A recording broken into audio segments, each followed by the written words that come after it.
Hello and welcome to another very special episode of Funbearable. I'm Brad Rohr. I'm Ray Harrington, and I'm being treated well, and they say that they will let me go. Don't try and blink out a Morse code. I'm not. I'm I Chuck. just have dry eyes.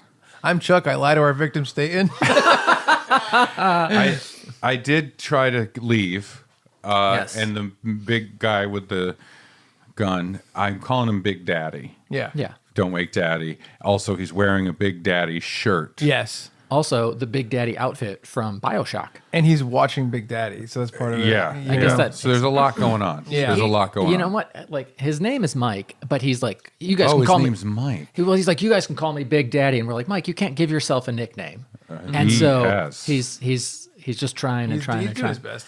We are recording the second part of our Funbammies, our favorite things of 2023. And Have you ever noticed these episodes never make the list for best Yeah, favorites? yeah, it's tough because Nothing? when we release them, they're They come in that like weird window at time. Mm-hmm. Yeah, like movies that come out like right before the Oscars. Right. It's like those are contenders for next year. right. But then by the time next year comes around, you kind of forget Yeah, about them. yeah, so. yeah. We last week for last episode we talked about our favorite movies, some restaurants, some podcasts, and again, how did I forget again what we started with? Games. Games, favorite games, video style. Yeah. Brackets video. Yeah. Right. This we week, did end with a lot of board game stuff. Yeah. But we started with video game stuff. this week we're going to talk about word games, Card games. Yeah. mind games, Mind Yeah. games. And my personal favorite, sex games. Yes. Chuck cheats. We're going to talk about our favorite books, our favorite music, our favorite shows, and some notable things from our personal life. Yeah. Personal lives. We don't have one shared personal life. I mean, And Chuck you- and I kind of do. You guys vetoed my thing. I said we should do our favorite Palestinian and our favorite Israeli, just to kind of show like peace is possible. Yes, right. Yeah, vetoed it. We all agreed Gal Gadot, Yes. favorite Israeli. Yes. And then we argued over favorite Palestinian. Yeah. Right. So that got a little tricky. Got And heated. Brad refused to recognize them as Palestinian. I picked a food. Yeah, it's so weird. But Brad was seriously like, nope, I won't do it. I won't even write Palestinian not in my true. phone. He said, I'll get a separate phone and write it in there. It's because I had trouble spelling it. We're gonna start. We're gonna dive right into favorite books. Phone, Yes. the one that they throw at people. What is that book, do you think? I know. What is that? Is Where it the did that- Bible? That's the only book that comes up in court. It would be like I guess the book of like Laws? statutes. Yeah. I was going to Yeah. say laws. Yeah. Like a law That's a book. Throw the big book. Yeah. Well, depending on the jurisdiction, And is it possible to have a loophole to get out of trouble where, you dodge the book. sort of like Double Jeopardy, what if they throw that book at you, but it's one of the volumes that doesn't apply to the crime that you have supposedly, allegedly committed? Yeah, I think you're fine then. Yeah. Yeah. Yeah, the rules are the same as dodgeball. Yeah. I think so. And if you catch If the you book, catch it and the throw it judge back. goes to jail. Yes. This is going to be one of my favorite ones. Books. I read a lot, and I read even more this year because I did not have a job. So I'm at about 123 books for the year. Okay. Over 50,000 pages, according to Goodreads. Chapter books, not just picture. Mostly pictures, but some chapter books. Okay. No, my it maths out to like 136 pages a day, Okay. which is a Wow. lot. That's a lot. Yeah. For a lot. every Did single it- day. Did it dip when you were figuring out the quantitative measurement of how many pages per day? No, Goodreads just has like this many books, this many pages, Oh, and okay. so I just It's his. Oh, I don't go on Goodreads. It's his Spotify Wrapped for reading. Yeah, Yeah. I go on Hoodreads. yeah. Yeah, those books And are. that's where people just read other people, and it's fucking great. That was a pretty decent pull. That was a pretty decent pull. Favorite nonfiction for me was "Sure, I'll Join Your Cult" by Maria Bamford. Oh, cool. I don't know what that was. It was. I have that as well, Oh, but you- not for that one. You dropped your Grimace Sharpie. Yeah. My sharpness. Did you have a favorite nonfiction? No, I don't have a favorite nonfiction. But I agree that went into favorite comedian's book. Oh, okay. Oh yeah. Sure, I'll join your cult, Maria Yeah. Bamford. It's terrific. Yeah, it's really gets into the idea of mental health and told in a way that only Maria Bamford can tell these things. Yeah. And her voice really comes through, and it's confessional and honest and funny, and it was a great read. It's everything she is. Yes. Yeah. I adore Maria Bamford. Yeah, me I think too. she's one of our best comedians. Yeah. I love her so much. Yeah. I agree. Did you have a favorite nonfiction? I'm going to be honest. Certain things have fallen away from me. Did you need to go to the bathroom during the book segment? And I don't really do a lot of solo leisure stuff. I almost do no solo leisure stuff. I mean, there's one I Yeah. can think of. Yeah. And I think there's one that Brad is chuckling about. Yeah. Probably the same. But I don't do Yeah. a lot of solo leisure stuff. It's like an issue with me, like mentally. I just feel so guilty fucking stopping to do a thing I enjoy by myself. So that's why I'm always so behind you guys in video games, because it's similar, and books. It's just like it's a thing where if I can't do it with someone else and it counts to me as like a social thing, it's very hard for me to put my work aside and do it. So I did not read books this year, and I'm ashamed. None. None. Well, What about before bed? That's where I do all my reading. All my solo leisure stuff is in bed. no, I mean, I basically read like I don't even really read before bed.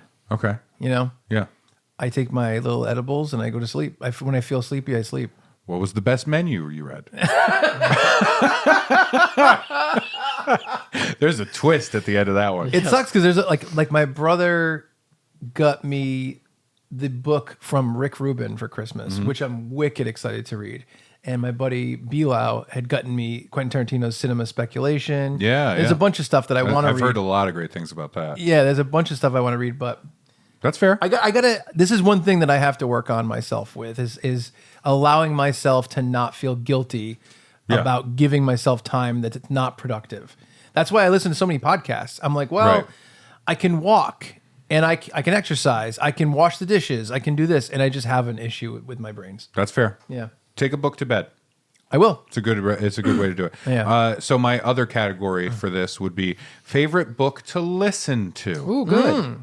All right, which is another way you could get into books. I feel like I won't pay attention as much as I would if I read it. That's fair. But I don't know. I am not usually an audiobook person. Right. But whenever this person releases an audio book, that's the only way I want to take it in. Yeah. Alan Partridge, Big Beacon. Ooh, okay. Came out fairly recently. Yep. Alan Partridge is a character done by Steve Coogan. He performs that character. He is that character. It's been written by him and a lot of other people over the years. He's a like UK comedy staple. He's like an icon. Alan Partridge, great. And the book is so fun.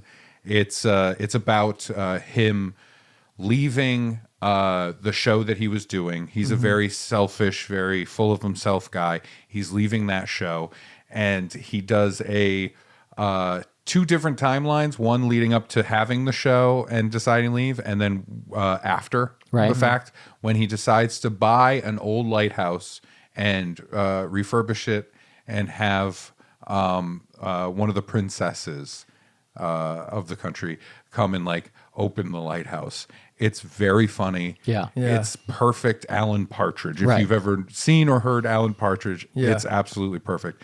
And it's always a treat. And it's on Audible. Under favorite comedy, the other book by a comedian I read this year was Born a Crime by Trevor Noah. Super interesting. I knew very little about Trevor Noah's backstory, and to learn about kind of the differences of culture, of how he grew up and how I grew up, and how he found his comedic voice. Very interesting. Very just a good book overall, much less super entertaining. Yeah, yeah. I had favorite graphic novel, thanks to Ray Harrington. The rest of my stuff is going to be comic books. Yeah, Batman, White Knight, and the one that followed that. It was a great story. It's weird because I don't think I appreciate the art of the comic book as much as either of you. Yeah. To say, you know, I'm there for the like, get me the words, get me the plot. Okay, if the drawing is important, I'll look at it. But If it's important, I'll look at it. otherwise I'm just looking at the words. I'm covering up the art. Yeah. That's what I was just thinking of. Do you want to borrow my Sharpie? Yes. We talked about this a long time ago because he's like, oh yeah, I forgot what graphic novel it was, but I was all excited and I read it. And then you told me you read it and it was so fast. And I'm like, how did you read it that fast? And you're like, I don't look at the pictures. And I was like, what are you talking about? I mean, I look at the pictures, but I don't study them to be like, oh, I'm the same way line though. art. Like I will go through the picture, Yeah. but often I'm going pretty quick through reading the dialogue and all the things. I take in the art, and there are definitely styles I prefer more, or artists that I prefer. I think the art in White Knight is awesome. I love the Yeah. art in that. Brad couldn't tell you. No, I didn't know there was art in there. By the way, just, you know, briefly, last night at improv, they're like, all right, in this scene, like, play a dragon. And all I could think about was the dragon from Saga and its first appearance. And I'm like, Yeah. I'm getting in Don't trouble. play that I'm one. going to get in trouble if I do that scene. Yeah. The dragon fillets himself. All right. Yeah. You'd love it. Yeah. I'm a dragon.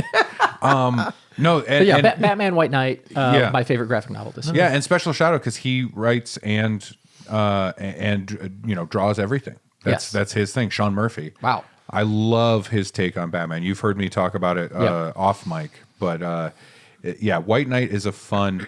What I like so much about White Knight and oh god, what's the follow up one Yeah, it's called weird. again? I got it for you. I'm like White Knight Returns, White Knight. Yeah, something like that. Yeah. Curse of the White Knight? Curse of the White Knight. Yeah. Thank you. The way I put it to both of you was it gives an ending Yes. to a story that by design has no ending. Yeah. You know, Batman and all the superheroes in comic books, they will always continue on. Yep. And this does give you a satisfying Right. kind of conclusion. Yeah. And, you know, changing up some of the details in the story of Batman and those characters, making a couple of little changes. Delightful.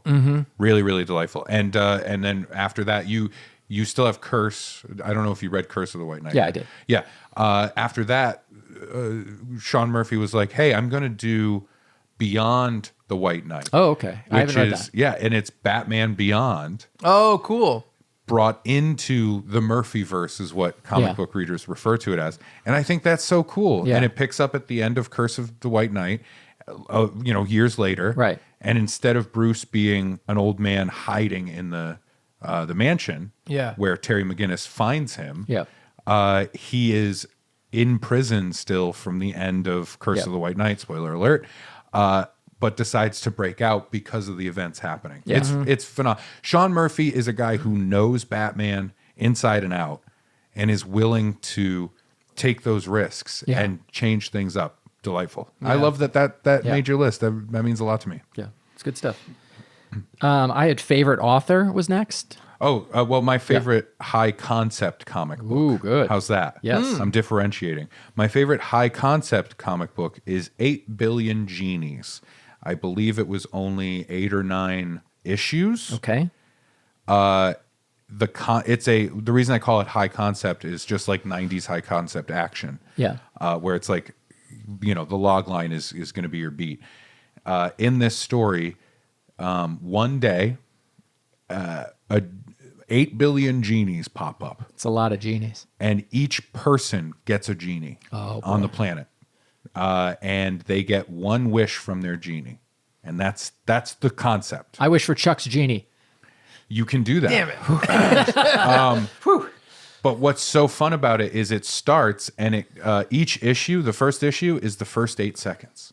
Oh, okay. Wow. The next issue, the first 8 minutes.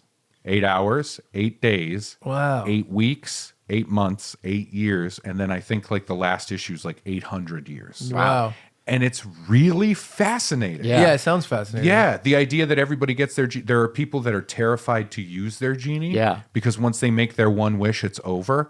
There are people that come together because the whole world becomes chaos. Oh, of course. Because like if somebody's like, I wish dragons are real. Now dragons are here. Yeah. Yeah, You know, yeah, and it's all that stuff. That's very cool. It's really, really interesting. And the way it breaks down over time, the way like certain safe areas are, you know, when it first happens right away, it happened. We start in a bar, like a dive bar, and the dive bar, the guy that owns the dive bar, it pops up, and he's like, "Is that what's going on?"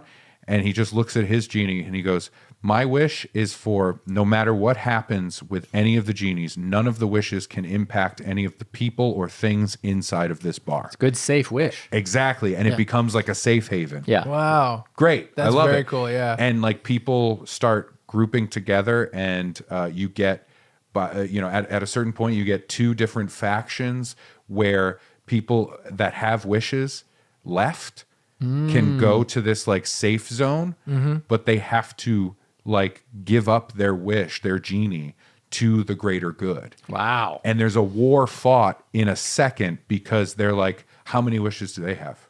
We have this many. Yep. We win. Wow. Because we'll just use one more wish than you. Right. Wow. It's cool. That is it's cool. a really great concept. Yeah. And I was really impressed by it. And I found myself, you know, really liking the idea. Yeah. Oh, yeah. And getting excited for the next issue. And for a little small run, perfect. So if Yeah. it's out in graphic novel form, it's well worth a pickup. 8 billion genies. That's very cool. Yeah. Nice.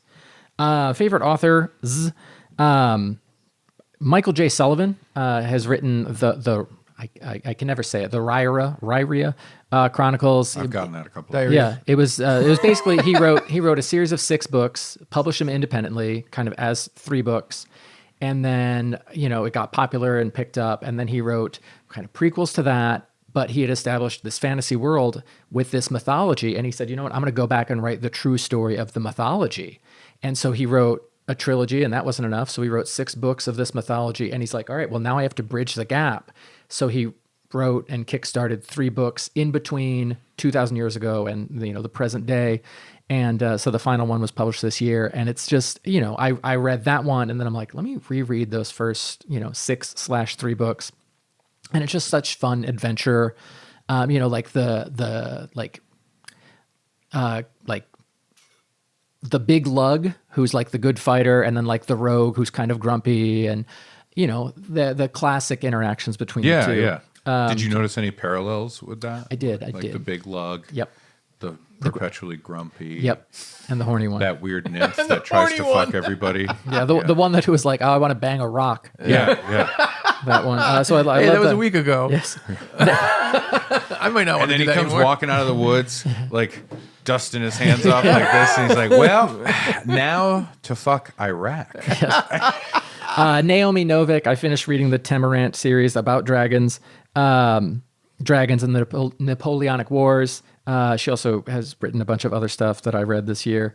Richard Osman, who I learned about via Taskmaster, has written a series of crime novels. That's right, yes. Called The Thursday Murder Club. And That's cool. The conceit is it is like an assisted living community, an old folks community. Yeah. And they meet Thursday afternoons in the cafeteria to discuss like cold case murders and try and solve them. And, so I think I read all 4 of them this year, and book 4 affected me. Like I sobbed reading book 4. Yeah. I'm glad I didn't read it yet because I was about to. I think I sent you a picture. It will Oh, go ahead. wreck you. Oh no! Yep. Now I don't want to. Well, in a good way, because it's fiction.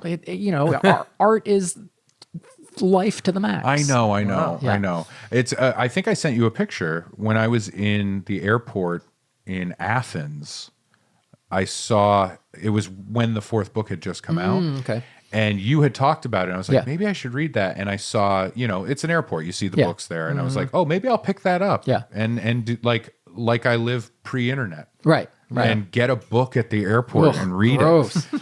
And I went to pick it up, and I went, oh, and it was all because I was in Athens, Greece, It was all Greek. That's funny. And that's fun. And I know the Greek alphabet, Right, So but- I could piece it together. But I was like if you forced me to translate that book, I could do it. Yeah. But it would be so long and so labor intensive. Yeah. I Yeah. wouldn't No. like it. Yeah, You know you what I wouldn't mean? get the Read story. the English version. Yeah. But I thought that was fun. That was great. And then Brandon Sanderson, prolific fantasy author. During the pandemic, he wrote 4 novels that he wasn't contracted to do and decided we're going to release them independently. We're going to release one January 1st, April 1st, July 1st, October 1st. Then the book he's contracted for is going to come out in November, young adult, like closing the series. And then he released a short story he wrote, years ago, cleaned it up, released it on Christmas. And or just before Christmas. And so it's the year of Sanderson. It set all these Kickstarter records. And, I'm into it. Our buddy Tom from the Tell 'em Steve Dave universe, he and I talk about it all the time because all these books are connected. And Brandon Sanderson is like, look, book 5 in this big overarching series is coming out in December of 2024. Then I'm going to take a big gap and work on these other books. And everyone's like, no, we want more of this one. But he's like, no, I'm going to write the next 3 so that they can all come out in the right amount of time because that's the bridge. 40-something books are going to be tied together in the same universe eventually. Yeah. And so we're almost at the halfway point. And, we're just excited to see what I just got an next. alert on my phone. Yep. Disney's Marvel just bought the rights to all of them. Yeah. And they would, it's weird because I think, he has like this, I think it could be animated. I don't know how well it would be done live action. Yeah. But there's so much that the idea of like, all right, we're going to animate, like each book is 1,000 pages. Yeah. And it's like, all right, well, we have to fit everything in. So each book is going to be, 20 episodes. Right. And, Yeah. I don't know. It's That's just famously, but infamously, whatever. Brian K. Vaughan, my personal favorite comic book writer. Saga. Writes Saga now. Wrote Why the Last Man, which is my favorite comic book of all time. I love it. He was in development hell for a movie or TV show version of Why the Last Man for like a decade and a half. Like forever. And eventually it finally went out. There was 1 season on FX and it got canceled. So going through that situation, he was so sick of it. The reason he started Saga was he was like, I'm going to write my next book. I'm writing this that it could never be translated or adapted to film or television. Chuck bought the rights. Chuck bought the rights to the dragon. Yeah, he's like, oh, all right, I like this. Hello. A what breathing dragon? Oh, your breath stinks. My next one is favorite post-hero book. Ooh, interesting. So comic book dealing with superheroes, but it's post superheroes. You know what I mean? Like it's not just here's a new Batman. You know, I really like this from Image. Local Man is great. I've fun never heard concept. of it. I never heard it.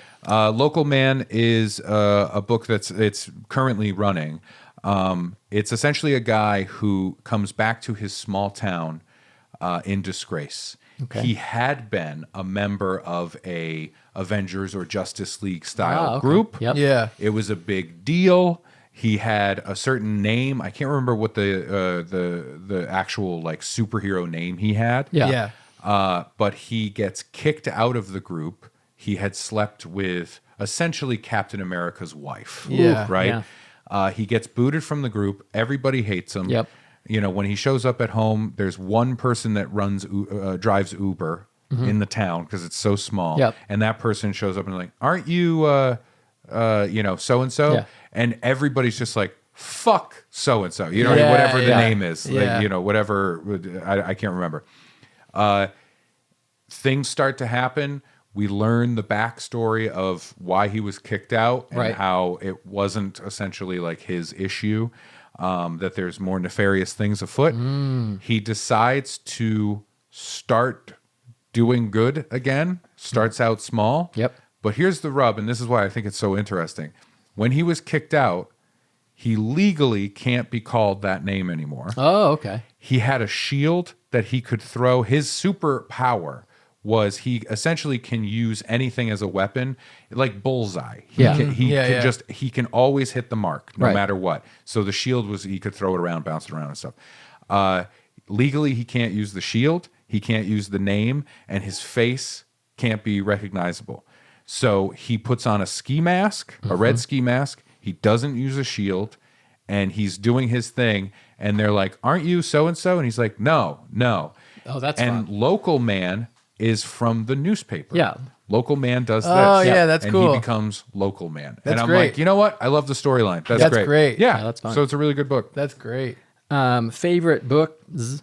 I read the Nevernight trilogy by Jay Kristoff. One of the things I have recognized about myself is that I love books about like young people coming together to train something. So X-Men, Like a dragon to do something. possible. Lower. You can do it. But this is a school of assassins, and this woman, travels to, and for some reason they're like, yeah, you know what? The best way to train assassins is to have you all kill each other, and that's it. Book 2 in the series, also something I enjoy, the idea of kind It's of like Deadly Class as a comic book. Yeah. very similar gladiator games, and so book 2 is basically she's in these gladiator games because she needs to get revenge on somebody, and then book 3 does a pretty good job of landing the plane. The Kithamar books by Daniel Abraham. I read the first one in 2019 when it came out. I read the second one this year, and as I'm reading it, I'm like, man, this seems like some of these plot points seem so familiar. I did not know they are parallel novels that follow different characters, and so you get like this scene, from the point of view of the bad guy in the first book. Yeah. And in 2, it's from the point of view of the good guy. And they're like, they don't know they're being tricked, but we know because we read book 1. Right. Super interesting. And there's a third one on the way. That's cool. From whose perspective? Yours. Yes. Yeah, from the reader. You open it up and it's what like the Brad Rohr bought the book. And what? Brad was confused. There's a book called The Will of the Many by James Islington that is the start of probably a trilogy that I really enjoyed. But my favorite book of the year came out on January 1st, and I read it immediately. It's called Tress of the Emerald Sea. It's by Brandon Sanderson. He has said it's his attempt at writing a Princess Bride-like book. Oh, that's kind fun. of that Yeah. swashbuckly adventure. Yeah. And it's set into the greater Cosmere universe that he's writing to. And so one of the characters is the one that shows up in all the books, but he has a more major role in this one. And, they're trying to get magic, but it's the magic from this other planet, from this book over here. So it's starting to bring things together, but still an adventure story, and at its core, a love story. And that was my favorite thing that I read this year. Again, January 1st was when I read it. No, So, I love that. yeah. I love that. My favorite book of the year, of course, I think this is everybody's. George R.R. Martin's new Game of Thrones book is just Really? amazing. Yeah, it's so good that you were able to get it before anyone else. Yeah, no, the joke is it'll never come out. Oh, I don't know. I do it'll know that. Never Yeah. come out. Yeah. So what is so does he say it's going to come out? Yeah, he said he's working on it. Yeah, he constantly is like giving updates and stuff. And I think one of the last updates was like he was like, I wrote a chapter. Like he's So- not doing it. And I think the end of Game of Thrones was so poorly received that he's kind of like, Yeah. So just for me to clarify this, Game of Thrones was based on books that had come out, Yeah. but then they caught up with the books And then as they were surpassed coming it, out. yeah. And then they surpassed the books. So who wrote the seasons that happened that were not part of the books? Like writers? for Yeah, the TV other show? writers, Lindelof and the other person, they were kind of show running it. They came up with the choices, and there is a very clear moment when it passes the books. Yeah. And the writing absolutely shifts a little bit, and it gets silly. And there's stuff in there you're like, wait, what? Yeah. A lot of that. So a lot of that. Is the book series going to fold in the stuff from the TV show, or is it just going to dovetail? I think it's going to do its own thing. Yeah. I really believe the end of the story will be very different than the TV Yeah. show because their choices, they said, like, we decided these parts of it. Interesting. Yeah. That's a really weird issue. There are big Yeah. characters from the books that were left out in the show. Yeah, that should have big parts to play in Yeah. the final storyline. That's such a funny conundrum. The idea of a show being Yeah. so popular and coming out it's an faster. adaptation, and so of course it's going to be a little different. Right. Yeah. But it is extremely weird, like you said, for it to be different, and the original that it's adapting isn't done yet. Yeah. Yeah, that's and that so it's weird. still not done. It's Yeah. I don't think it will be. I go think back it'll and be a forth on it. posthumous publication Yeah. with somebody else wrapping it up. That's so Robert Jordan wrote The Wheel of Time, which is now a show on Amazon Prime that fans of the books are not in love with. But he passed away before it could be completed, and he's like, "All right, I've got one book left. I'm going to hand it off." You know, like his wife's like, "All right, Brandon Sanderson's going to finish it." And that's how I learned about him in the first place. And he's like, "All right, it's not one book, it's two." And then he's like, "Wait, it's not two books, it's three." Yeah. And that was how he finished it. And I think somebody's going to have to take over. You know, George R. R. Yeah. Martin is not a young man. He is not a healthy man. I was just gonna say, how close to death are we talking about for this Martin guy? I think As I close as honestly me. think. I mean, look, these fantasy writers that write huge anthologies of stories, yeah. multiple books stretched over time. There's plenty of examples of these like dragging on and people passing away before they finish them and stuff like that. But with Game of Thrones, we have an interesting wrinkle, which is it became a huge like global phenomenon. yeah, exactly. And he loved it, and he was at everything, and he's Yeah. doing his thing. Yep. And it was very clear to see way back then, before this book that has supposed to have been out for like 10 years now, hasn't come out. Way back then, people were like, "You seem to be enjoying the party of this show an awful lot. Are you writing the book?" Yeah. And he's like, no, I'm writing the book. I'm writing the book. Cut to years and years and years later, he's like, "Guys, I haven't written the book." You know, I got attention, and He's like, I wrote a prequel. needed it. I wrote a yeah, pre- yeah, yeah. I wrote a different story idea. Is that something for you guys It's, to enjoy? you know, Patrick Rothfuss published a novella this year, and he similar where he published, you know, book one of a trilogy, and it was received with great acclaim. Book two, awesome, everyone's ready, and it has been, I think, over 10 years since book two, and so we're Yeah. waiting on book three.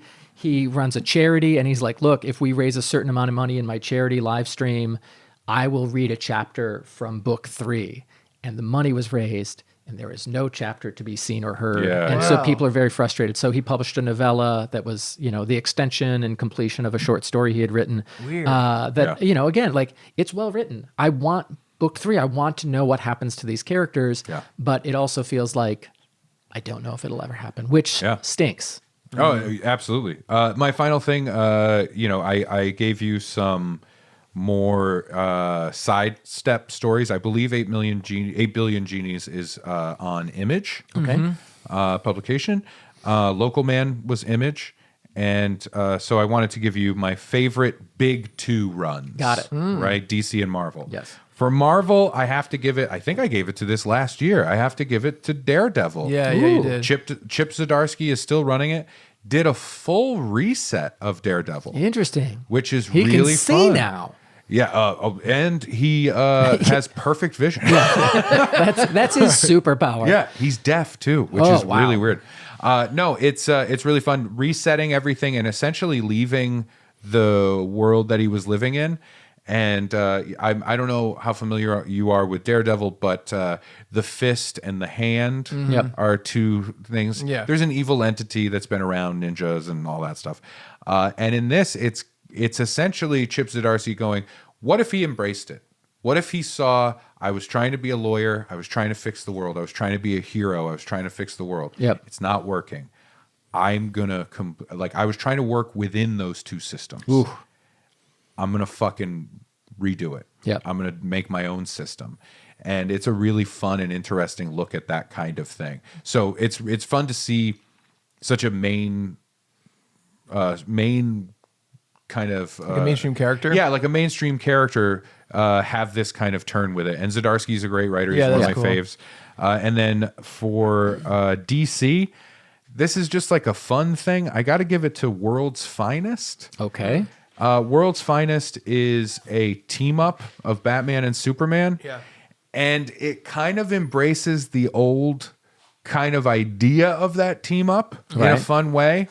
And, you know, they reflect on like the first time Batman and Superman worked together and stuff like that. yeah. And they play with, you know, some of the family, the Superman Yeah. family of heroes, the Batman family of heroes. Yeah. And it's fun. It's a bit batshit, for Yeah. where it goes, for sure. Yeah. Of course. But in terms of just traditional superheroes being superheroes, it is at least there's a little zest there. You know what I Yeah, mean? for There's a sure. little citrus zing to it, and Yeah. I appreciate it. Okay. Yeah. Yeah, Nice. that's all my comic book stuff. Nice. 8 Billion Genies though. Check it out. It's really fun. Yeah, It that sounds sounds great. Yeah. Music. Music is our Oh, next I thought we were category. going to wrap it up. Yeah, music. We're going to So play. check out funbearablepod Yes. at Gmail, and then also funpod.com. Funpod? yeah. Is it Funpod? We couldn't get Fun Pod. That's That soap making company? Yeah. I was going to say it was a K cup, but soap Yeah. works too. Favorite live show, live musical show was the When We Were Young Fest. Yeah, for us, it in, was when in we were Las young Vegas. It was Yeah. awesome. We already did an episode about it. We talked a lot about it. Celine Dion for me, of course. Yes, for me- we talked about it in 2 episodes. Yeah.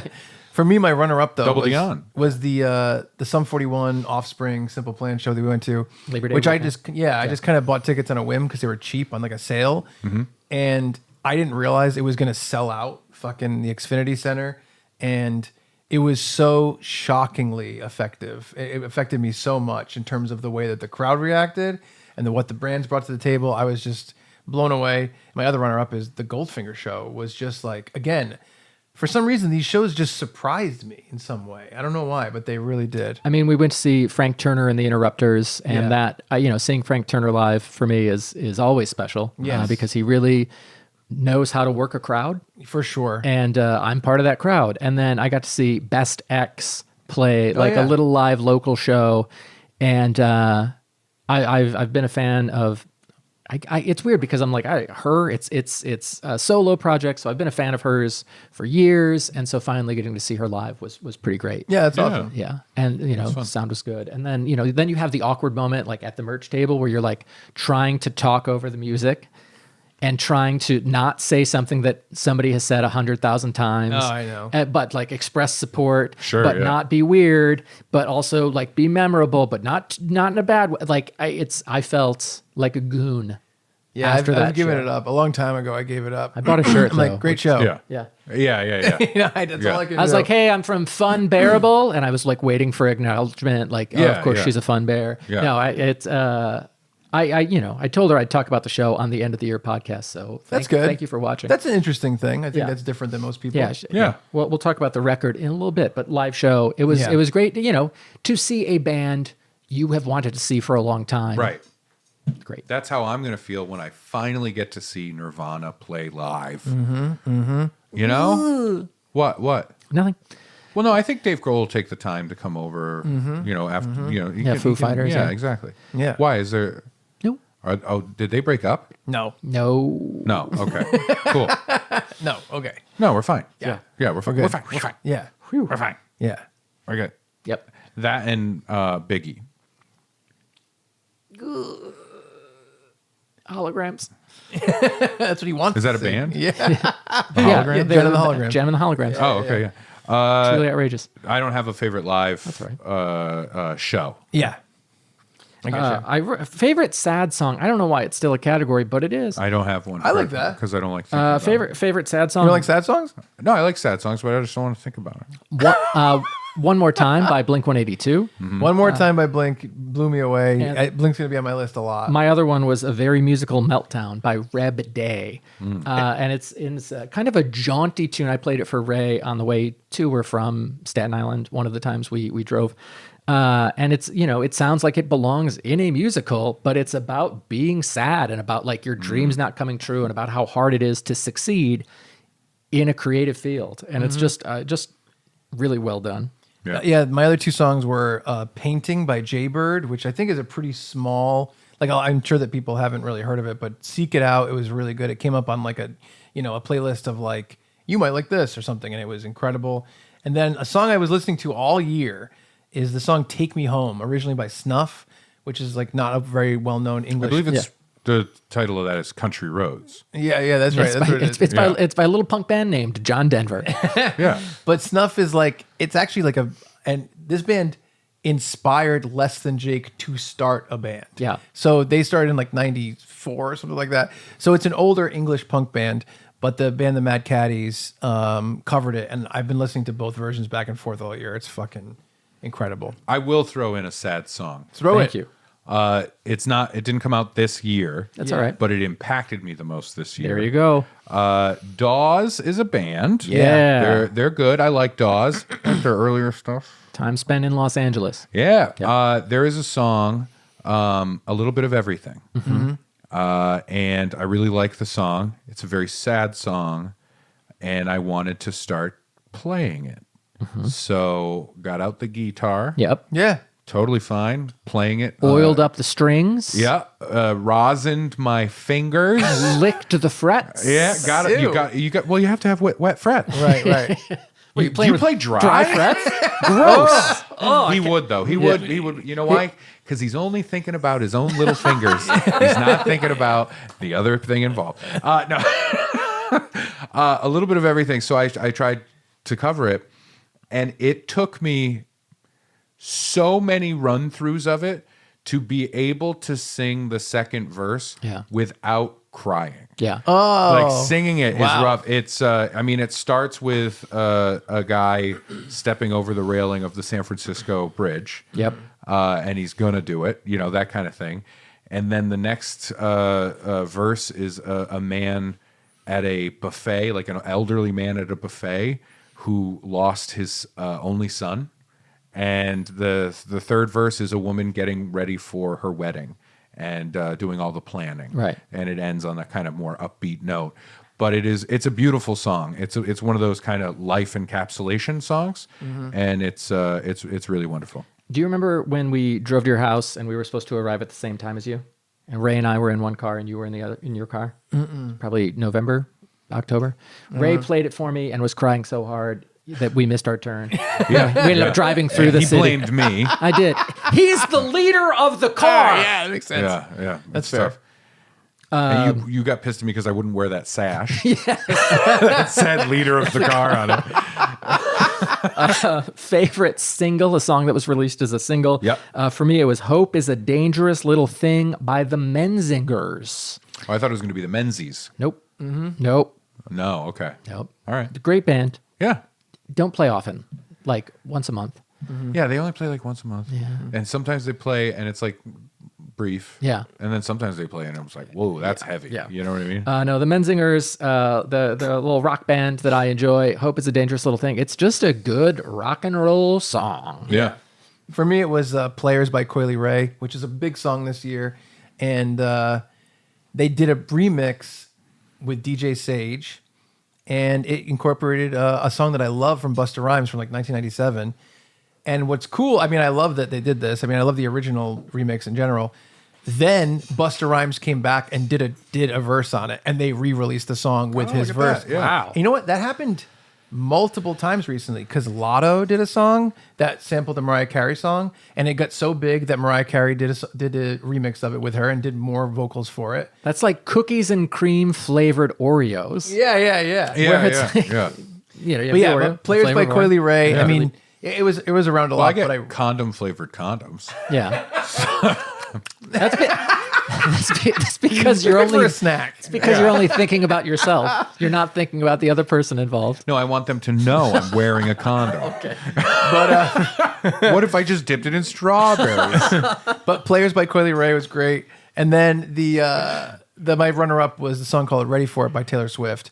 It's really, really good. It's really Who? Yeah.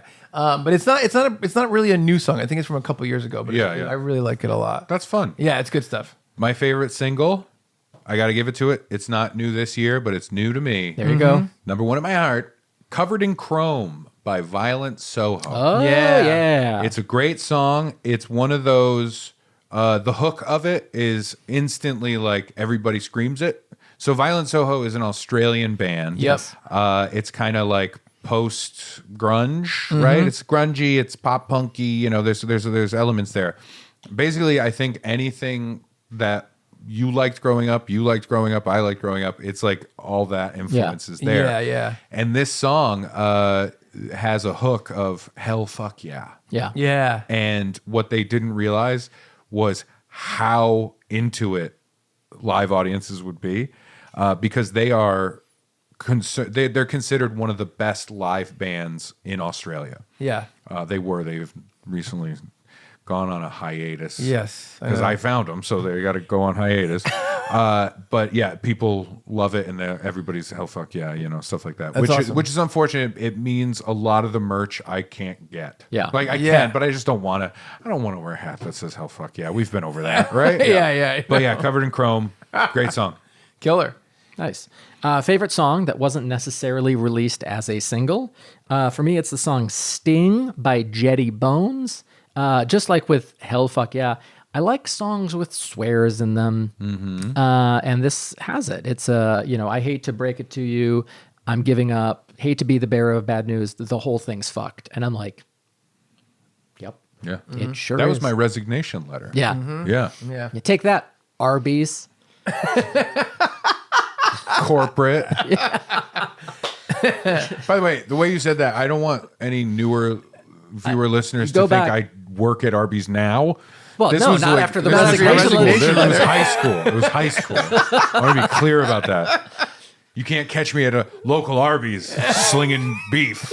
You know what I mean? sorry. You can catch me behind the Arby's Slinging beef. In both cases, you have to put beef in hand Yeah. quotes, but for completely And in different both reasons. cases, I have very different horsey sauce. That's so disgusting. What's this kind of flavor, Nick? That's funny. What about you? Favorite song? It's a song called "Bad Time" by Alkaline Trio. And Oh, yeah. it's so good. And when I first heard it, I was like, "This song is very good." But I was shocked at how often I wanted to listen to it and re-listen to it and re-listen to it and re-listen to it. And I fucking love it. Check it out, "Bad Time" Alkaline Trio. It's so good. It's odd. You and I have not talked about that song. I remember it showed up on my do you YouTube think? music, and I'm like, I got to make sure Chuck knows this song exists. What do you think? And then I just never mentioned it to him. Oh, no. I like to keep my secrets. Yeah. I like the song. It's so Yeah, it's great. good. It's Yeah. great. Yeah. It's very, very well done. Yeah. My favorite song is Saramona Said. Ooh, great name, Saramona. Yep. Saramona Said by Violent Soho. Oh, okay. It's great. It's got a low pace to it. It was written around the 2016 period of time. So it's kind of addressing some shit going on. Oh, yeah, there was some, yeah. Yeah, it's great. With lyrics like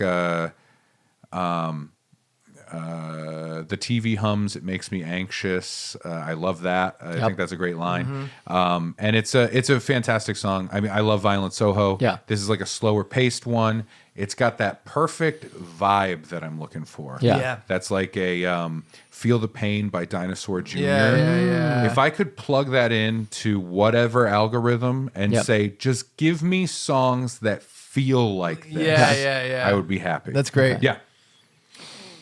Next was favorite album. Now, I think of myself as a rock and roll guy, despite all evidence to the contrary. Yeah. My Spotify. You mean that as the two objects? Yes. A rock guy and a roll guy. Yes, Yeah. I You am. love a roll. I am a roll guy. I love the rock. Chuck loves the rock. Hey, is anybody gonna fuck that? What? I think of myself as The a idea of fucking a rock Take is that so and funny. you take a pat of butter from the roll basket. I'm gonna use that too. I think of myself as a rock and roll guy. My Spotify algorithm thinks of me as a skate punk guy because that's what they keep feeding me. Yeah. My YouTube music algorithm is like, no, you're a screamo guy from 2006. That's what that keeps feeding me. But with my two favorite albums, I think I'm a sad dance pop girl. I think that's who I am. That's how I do describe you. Yeah, that I way. think Yeah. I could see that for sure. My Yeah, two favorite yeah. albums, one of them was With a Smile by Best X. Again, I got to see her/them play live at Alchemy in Providence. But Pandemos by Jetty Bones, Songs I Wrote Instead of Killing Myself is the subtitle. 28 songs, demos, but produced enough to listen to. And she's like, some of these, this is what they are. Some of these will be full band songs. Some of these will change. Yeah. And Some of these I should have killed myself. I'll be honest. I should have. she And so I'm in the Patreon, and so she's Yeah. like, "Hey, here's the updated version of this song, and here's the story behind it, and here this for you gearheads. This is what I was using for gear." And I'm like, fast forward. I'm like, a guitar? Yeah. And What gear would have used for that suicide? I just Are you a rope gal? I mean the cover of the album is in a bathtub, and then like on the wall smeared is Pandemos, the song that Red Soda Comedy song. So it She's seems a like razor gal. yeah. I mean in the liner notes for for her previous album, like her crumpled up suicide note is Jesus. photograph. Okay. Yeah, she's So very- it's really putting it out there. Yeah. All right. But the songs cover a wide variety of topics, and it's just one of those things. There's a line in one of the songs that says, "Turning trauma into art and calling it kismet." And since I perform improv at Kismet, and most of what I do on stage is turning trauma into art, for Sometimes people the to other way laugh at. around. That's true. But we did well, and we had our fair share of Drama. drama. Yeah. Drama becomes trauma becomes art. Yes, and so joined for comedy, Yes. and what I got was drama. yes. It's a new form of rock paper scissors that sucks. I'm looking at the drama, trauma. You art. think I've got the comedy mask in my hands, and I turn it around, and it's the tragedy. Yeah. But that's those albums have been what have done it for me this year. Those are the ones I've listened to the most. But like for the Pandemos, I got it from Bandcamp and then uploaded it to YouTube Music. And so it doesn't show up in my YouTube Music end of year report as like I streamed this. And I'm like, no, I listened to this the most. Yeah. Especially because it's so long. So, we're about halfway through the Patreon of her going through track by track and telling the story behind everything. And I am so excited to hear, I mentioned Sting. That's the last song on the album. So I'm like, all right, 14 more weeks. And then I get the backstory behind this one. Also, I've misinterpreted at least 2 of them where I'm like, yeah, this is a sad song. And she's like, this is a happy song. And I'm This like, one's about pants. This one's about that bee with that time. It's called Sting. yeah. Ouch. I was listening to the Police, Yeah. and a bee flew in, and then undercover cops busted through the door. And I was like, what should I call this song? My favorite album was definitely One More Time by Blink-182. Yep. Blink-182 really surprised me this year in terms of just everything that happened, from them headlining Coachella last minute and the album coming out, the world tour, the pit tickets for the Boston date, which I really appreciate from a listener of Tuesdays with Stories. Just a crazy, crazy time for that band this year. And One More Time, I love the album. I think that the single off of it, Dance With Me, is the best Blink-182 single that's ever come out. Because I think a lot of the Blink singles kind of go Blinkles. toward they go more towards like the pop disposable stuff. Like all the small things to me is not what represents them, and it's very disposable. Oh, say it ain't so. And Say It Ain't So is actually a Weezer. pretty good one. But that's Weezer. But No. There's a line in Blink Oh, yeah, I 182 know, song. I know. Say it ain't so. I will I'll not go. Turn the lights off, carry me home. Yes, It's from that song. I get it. You're the Blink head, I know. I and get you're it. like Weezer. But Dance With Me is actually like, I think it's super bold. I think it's super punk rock. And I think they probably couldn't afford to put this out, like a song like that out as a single when they were still trying to climb. But now that they're what they are, they can just kind of decide what they do. Yeah. Yeah. Their first single from this album was just a wicked slow ballad, which they would never normally release as like a Yeah. single. But I love the album. There's a deep cut track at the end, Other Side, and it's just great, and I really connected to it. Yeah. Yeah. My favorite album. So the last 2 things I mentioned, Covered in Chrome and Ceremonia Said, are from the album Covered in Chrome. Oh, okay. By Violent Soho. It's not that album, Covered in Chrome. It's A-OK by Violent Soho. That is their last album. And now this hiatus is going on. They rented a studio that was like, in Australia, it's a house. People live there and then they record albums there. So they rented that. They went and lived there for months. They were like, our last albums, the Covered in Chrome was done in the lead singer's living room. Okay. After touring the US, they came home. Their previous album was more like commercially approachable, and Covered in Chrome was a response to that. Fuck it, we're going to do it in my living room, and we're going to take as long as we want for every song. Yeah. And if one song takes 6 months, one song takes 6 months. And then AOK, they worked with a producer that they really liked that they had met, made this album. It's great. I love AOK. I listened to it like on repeat when I had to go up to Maine and deal with like really sad shit. That album allowed me to like get through that without thinking about that stuff. And I don't think I can overstate how much I like Violent Soho. Yeah. And I appreciate them. And I tried to point some of the stuff out to you. Yeah. You know, some of the songs are dealing with the idea of having taken the commercial approach and dealing with like the machine of the industry and being like, fuck this. You know what I mean? And it's really interesting. So great. yeah. That's It's awesome. a great album. A-OK. Favorite artists for me, I mean, I've mentioned them both 100 times, Best X and Jetty Bones. Both just, doing the work and maybe not getting the recognition that I would like them to get. Sure, yeah. I'm wearing my Jetty Bones shirt now, but the font kind of looks like Jelly Bones. It does look like Jelly Which Bones. also works as a nickname for me. Or Jelly Nones. That's true, because the J and the B kind of run together. The N looks like an R and I alarmingly close. It's jelly Bories. Jelly Bory. Jelly Boars, and that's me. I have another shirt coming in soon, but it's I'm just psyched to. I guess it's weird because I don't think of them as small artists. Yeah, but I'm psyched to see them keep working. Best X was in a pop punk band called Candy Hearts, and then like went off on her own, and I think is doing like some amazing songwriting now. And then Jetty Bones, I was late to the party, but I'm wearing a lampshade on my head. Yeah, now. yeah. That's funny. It's a weird metaphor. That's a great metaphor. No, that works. That's That funny. does work. Yeah, So I'm better than Jelly Bories.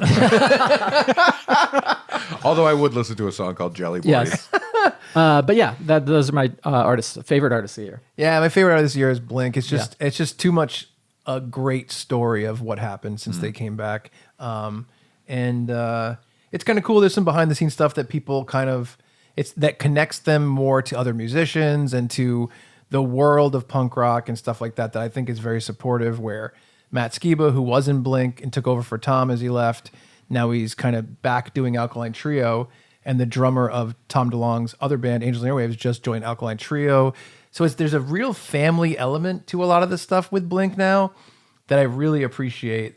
And there's a couple clips that have come out from the live tour of them talking about Matt on stage and stuff like that. And it's all been very, very positive. So I really feel like it's awesome for them to continue to grow and do new things, as well as continue to be supportive of like the punk rock community. I think that's very cool. Definitely. But then also, I mean, all that stuff happening, and then the album coming out, and then Brad and I seeing them 2 days later at the When We Were Young Fest, and them crying. It was just crazy. I could not pick them. Yeah, absolutely.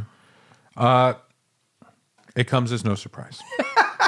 Celine Dion. Given Covered in Chrome, Sarah Mona said, A-OK. Favorite artist, not sure. Yeah, I understand. That's what I wrote. I wrote not sure. Undecided. Yeah. Yeah. A lot of options out there. A lot of people. Too many. You know what? I don't want to narrow it down. Yeah, You know what I exactly, mean? yeah. My favorite artists are exactly what you said, plus other people. Yep. Yeah. Anyone everybody. who's getting out there, Anyone who's and doing has it. the guts to put what's in their heart through their fingers or their lips. Yeah. Beautiful. Yeah. It's Violent Soho.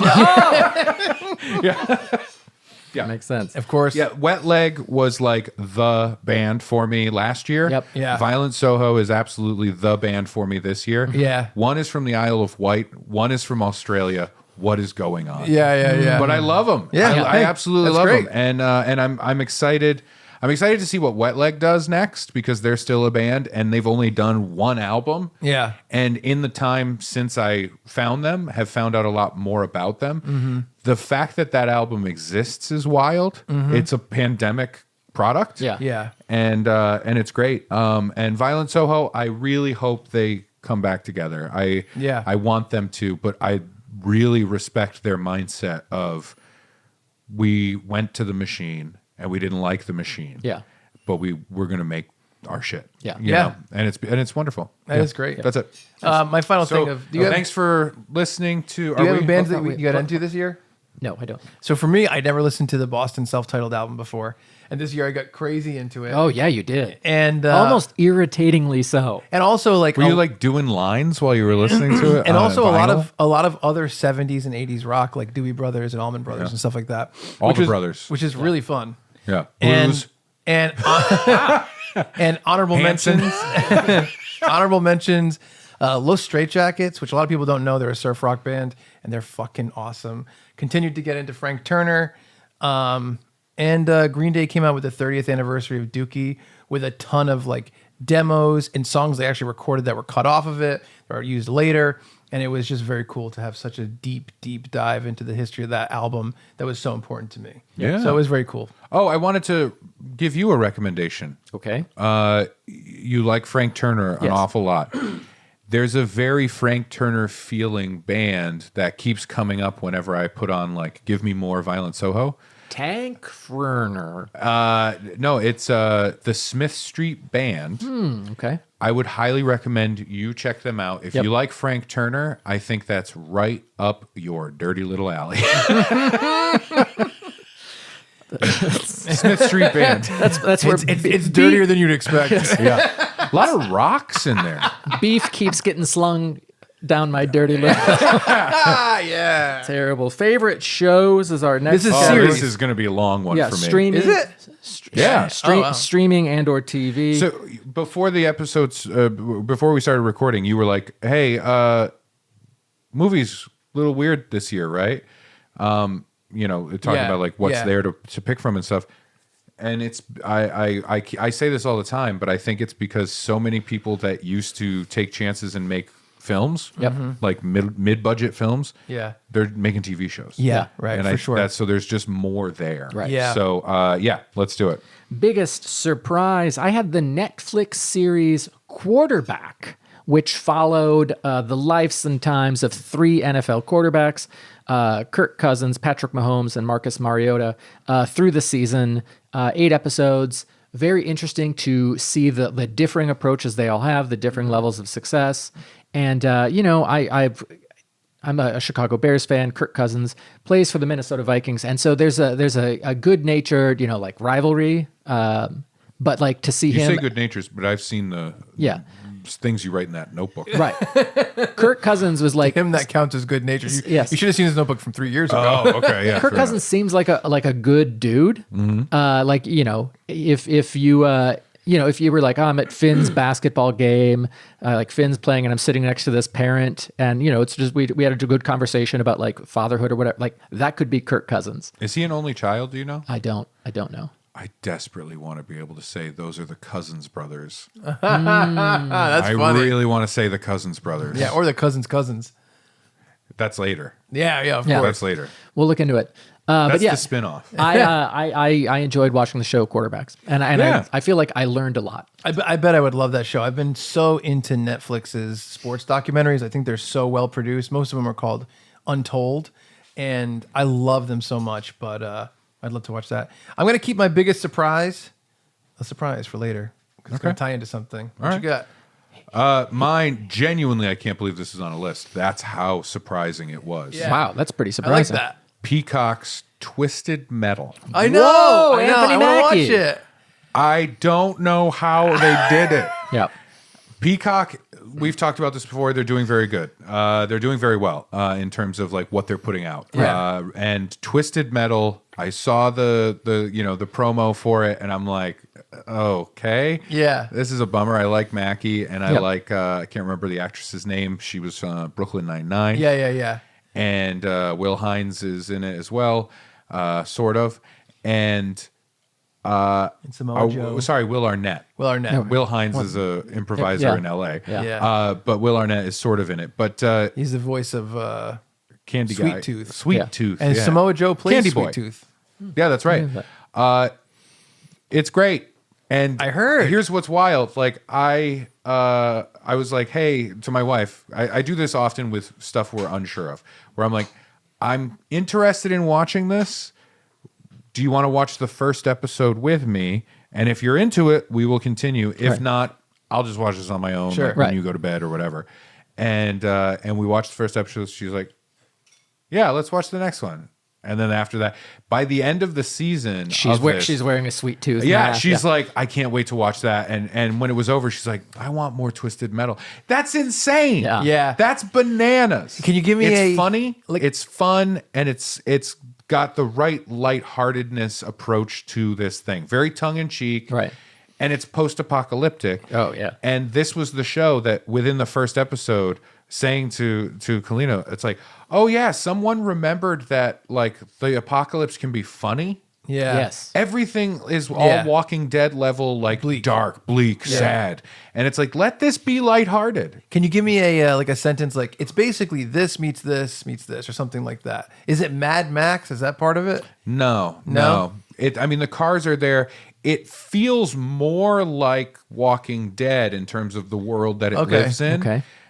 without zombies, And like tongue in cheek. but a comical Yeah. approach to it. That's Right. cool. I'd love to watch it's it. hard to say what that is. Yes. but Peacock has put out a ton of. It's really hard to say what that is. Yeah. Yeah. like it didn't make my list, but it deserves it. Mrs. Davis. Yep. That show, I can't tell you Right. what that's fucking banana. It's Yeah. a nun who's married to literal Jesus, pursuing the Holy Grail from secret nuns, but also because an algorithm that essentially runs the world wants her to get it because it killed her father. Like it's Yeah. crazy. It's Yeah. crazy. Yeah. But it's really good. Right. Yeah. You know, it's hard to describe. But yeah, so that was my biggest surprise. I can't believe I'm saying, oh, I want another season of Twisted Metal. Beautiful. I wish I had a video of you when you found out that it was announced as a TV show. Oh, it was that. It was, come on. What? Yeah, it was very much that. Oh, that's hilarious. It's Yeah. the idea, the many faces of Ray Harrington, like the stages of Twisted And Metal. then I watched the show, and it's Kevin McAllister when he slaps on aftershave. And oh, yeah. And then the final one is you smoking a cigarette. With a wet rock next to me. I like how this is the running thing. Chuck I would fucks fuck a rocks. rock. Yeah. Favorite The rock. Oh, I mean, favorite Yeah. That'd be comedy scary. special, James Acaster repertoire. I didn't know about this until very recently. Yeah. And it was like a TikTok video that led me there, where they're like, Yeah. "Hey, this is a special where like one of the gimmicks is that he's an undercover cop posing as a comedian, and he is losing track of who he is." Yeah. And I'm like, that is such like that speaks to the heart of me. Like my comedic voice is that. Yeah. And then he's like, "Oh, also this is a metaphor for my relationship and my breakup, and Yeah, this is how yeah, I'm yeah. processing it." And I'm Yeah. like, Yeah. it pulled. I love James Acaster. Yeah, He's so great. It's weird because I knew James Acaster from Taskmaster, but his reputation on there was he was the guy who would never greet Alex Horn at the beginning of a task. Yeah. That was what I knew him as. And had a genuine argument Yep. on the show, Yeah. which was very funny because he And, got so heated because he actually loves the show. Yeah. But anyway. At some point, they were like, oh, like James Acaster came out against all these other comedians doing like anti-trans jokes. Yeah. And then, you know, this special, I don't know. It just really, it was also a surprise. But you know, it happens to also fit in the category of stand-up special. By the way, Kirk Cousins has a brother named Kyle. Kyle Cousins. The Cousins Brothers. Cousins brothers. So, as a recommendation to you, I bought it on his website directly. His lasted stand-up special, which was recorded like right before the pandemic. Right. It's got a weird name, like Cold Lasagna 1998 Okay. or something like that. It's Yep. a weird title. Yep. I watched that special with my wife Kalina, and it was phenomenal. And she's I like, loved that special. she's like, this is good, but what if?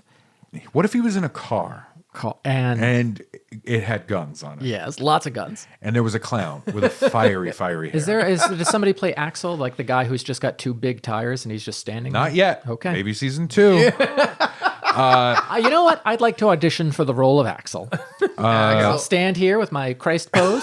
Just pretend I'm shooting shoot guns and stuff. I don't know. Penis. Yeah. But no, that special is so great because it takes a lot of he talks about comedy, like he said, he goes after essentially Ricky Gervais doing anti-trans jokes, which is great.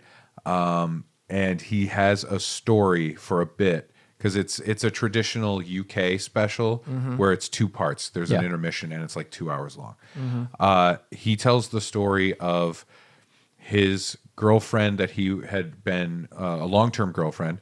They broke up. She was working at a stage play with Rowan Atkinson. They are together now, her and Rowan Atkinson. They live together. I think they might be married. I'm not sure. And him telling the story of my girlfriend left me for Mr. Bean is so funny. He's like, I'm a comedian. Yeah. Yeah.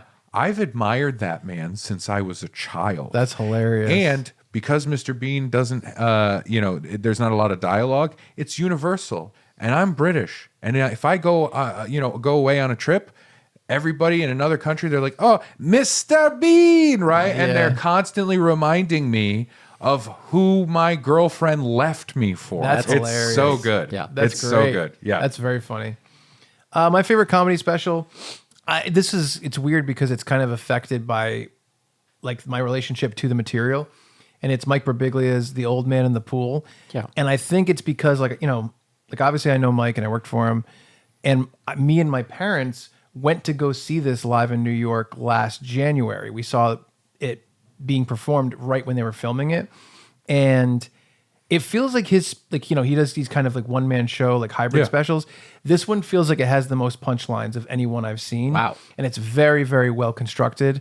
I think it's his best one. Yeah. And it really blew me away in the moment. So then for it to also come out, it was just I think that my personal experience with seeing it was a big part of it. And it was really, really impressive. And if you know Mike Birbiglia and you're like, yeah, I like him, I'll get around to it, definitely watch this one. It's so very funny. Yeah. I think it's his funniest one.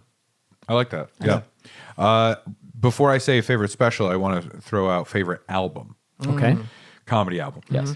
Maria Bamford, Crowd Pleaser, Oh, yeah. is fantastic. Covers a lot of Maria Bamford territory. Right.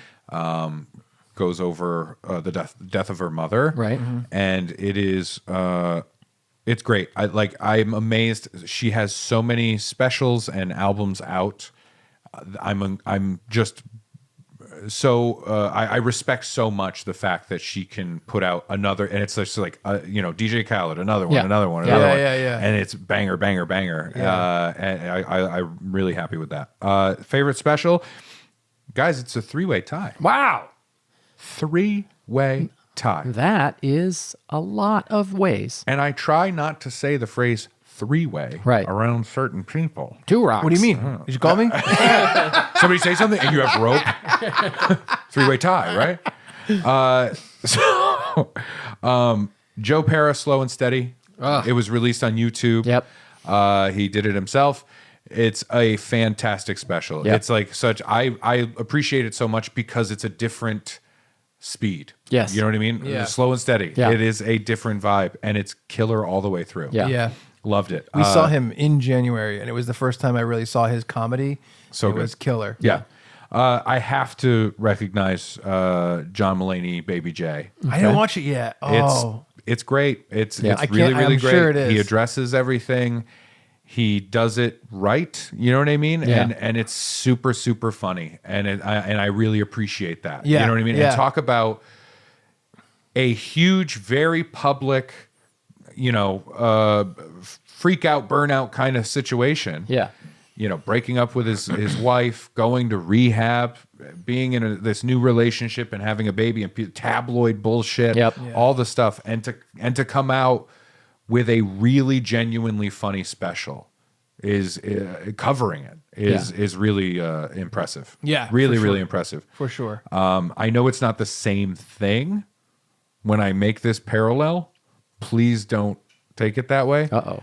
Louis Yeah. C.K., Yeah. big public thing happened. Yep. Yeah. Very different. Yes. Louis did a bad thing. Yeah. Mulaney was hurting himself Yeah. and affecting those around him. Yeah. Very different. I'm not trying to equate I'm not equating cocaine addiction and masturbating in front of people. Yeah. I wouldn't be surprised if the two go hand in hand. Well, something in Hand hand. in something. Yeah. Nose in hand. Yes. Different nose. But very impressive. Like Louis dropped the ball in terms of coming to the table and being upfront and open Yeah. and vulnerable and dropping a special that had like a whole thing in there.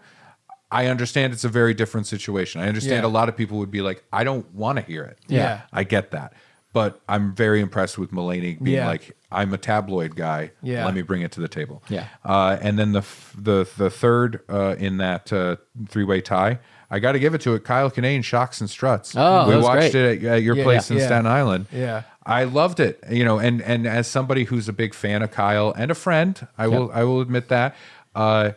But I watched him work on that hour. Yeah. I watched him work on that hour when we first came back from quarantine. And, you know, sitting backstage and like watching him do it and talking about the jokes afterwards and playing around, it's like a completely different animal now. Yeah. And I'm so impressed with that. One of my favorite jokes of the year was in that special. It was him Shrimp. being on a cruise. Yeah.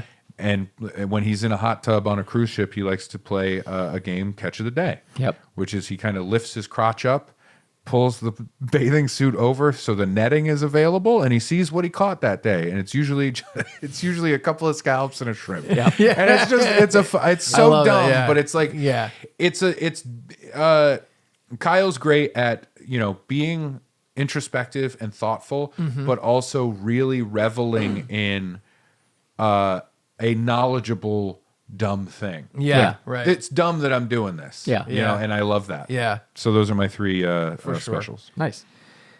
I did favorite actor and favorite actress. I don't know if you guys No. did it for this. No, but I have a different category.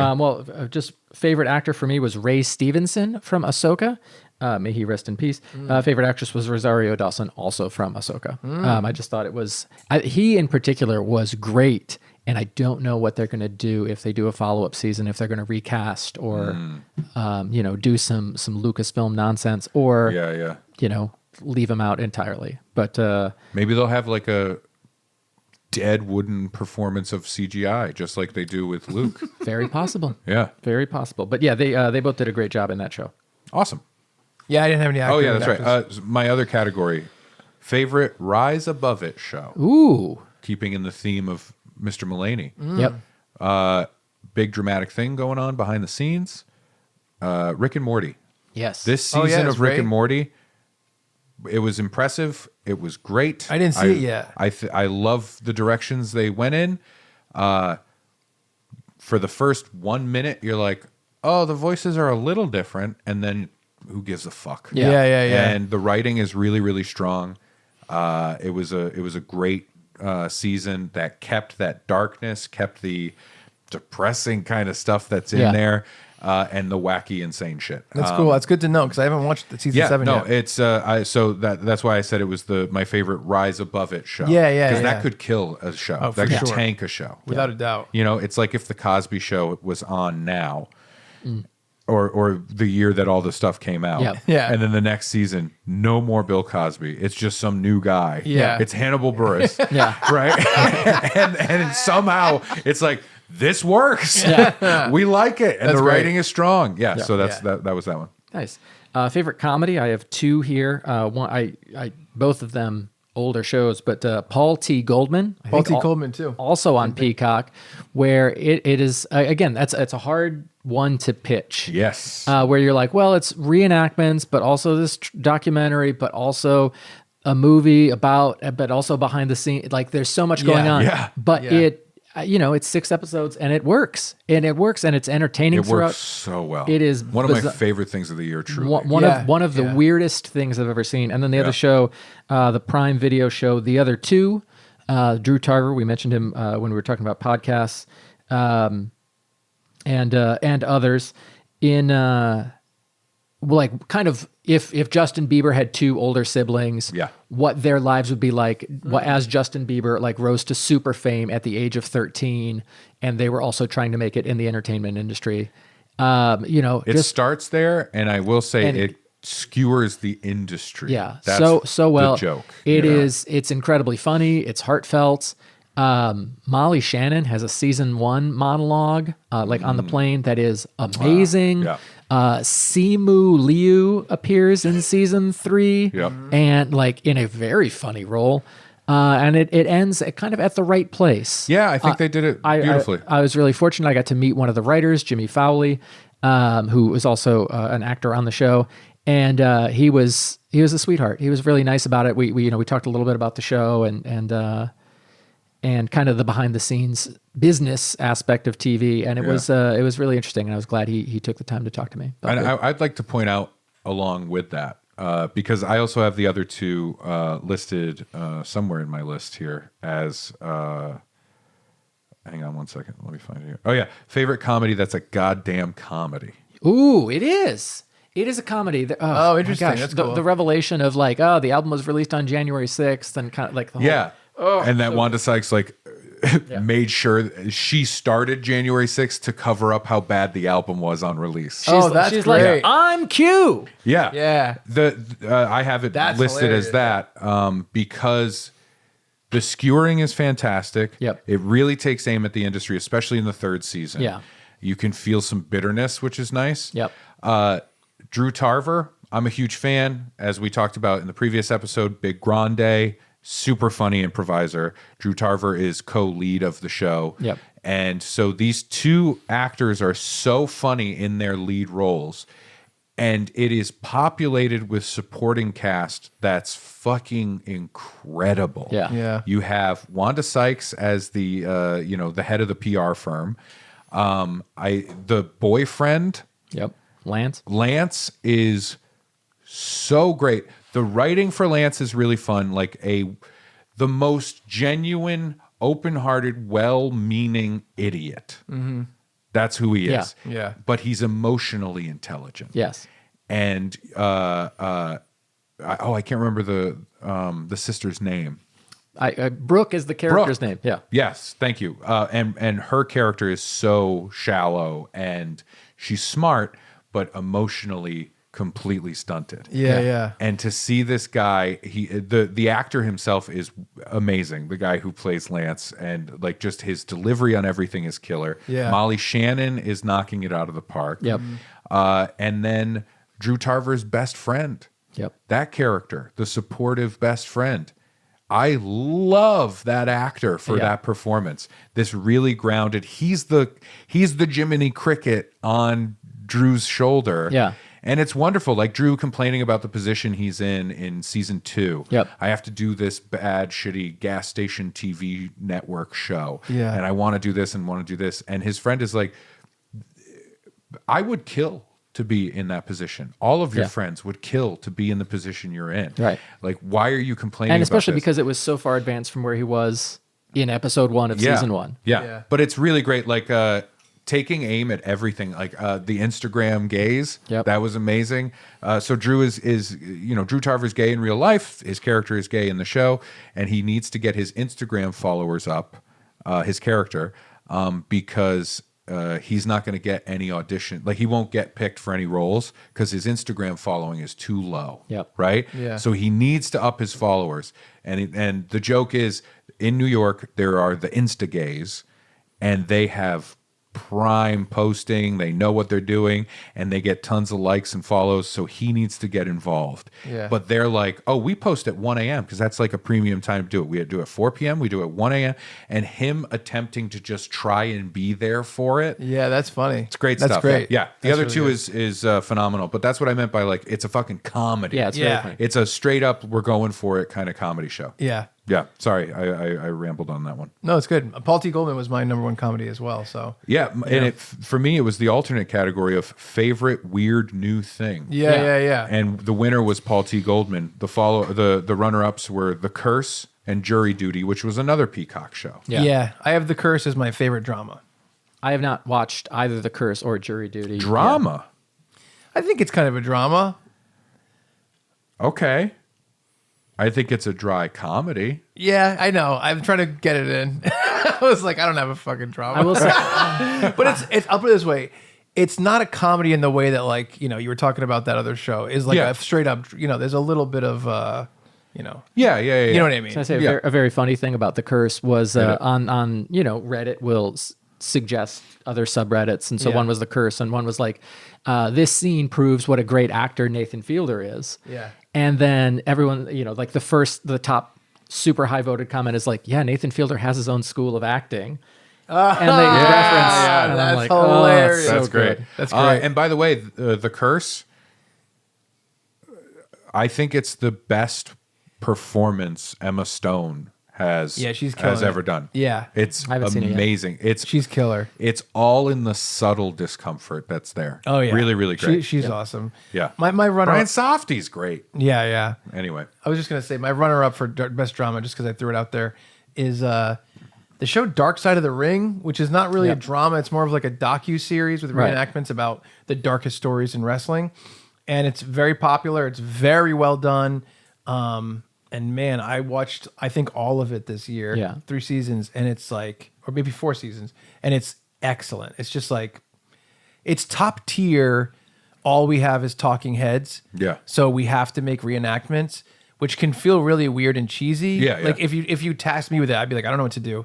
But what they do is they shoot things up close in slow motion and with people that are really good lookalikes. But since the focus of the camera would be on like these headphones and you'd be in the background as the person reenacting, Yeah. you look perfect for it because you're kind of out of focus. And they do such a great job of making the stories really, really come to life in a cool way. I love And that. I haven't seen reenactments really done that way before. And so I'm hoping that going forward, a lot of talking head stuff will kind of utilize this style because I think it really works. Yeah. Do you have a best drama? Best drama for me was The Last of Us. Mainly because it was, I think, the only drama I watched. No, I had played the game, so I knew the ending of the season and what that would look like, and I was just on board for it the whole time. Yeah. It was another, you know, it's a prestige HBO drama. It was a well done video game adaptation, which was a pleasant surprise, and I just really, really, really enjoyed it. Yeah. I just thought it was well done. And, you know, spoiler alert, but the next category is favorite episode. The Nick Offerman episode of The Last of Us was my favorite episode of the year. I don't have a favorite episode, It's a really. beautiful, beautiful, beautiful episode. Can I just throw out a suggestion to improve Last of Us? Yes. Cast Paul T. Goldman in the lead. Yeah. I mean, honestly, that would improve. Ellie, we got to get there quick. So what do you think? So what do you think of the spores? Last of Us is my favorite They're taking money for spores. They're whores for spores. yeah. Call 1-800-445-SPORE and let me know what you think I should do. Remember when he has that suggestion for a thing to look dead at the camera? Yeah, oh, anyway, yeah. My favorite overall show is Last of Us. I think they did a super good job. I love Pedro Pascal in this. I love the world. I think they did a really good job of basically like using the Jaws method of like hide the threat, and it makes it way more powerful. And that's not usually done in television shows because it's such a slow burn. But they did it here, and I think it was awesome. I love the world. I love the finale. I think everything was great, and I'm really interested to see what they do with season 2. Yeah. But yeah, Last of Us is my favorite. Oh, and my actually, I just brought that up because you said it. So what do you have for do you have favorite episode?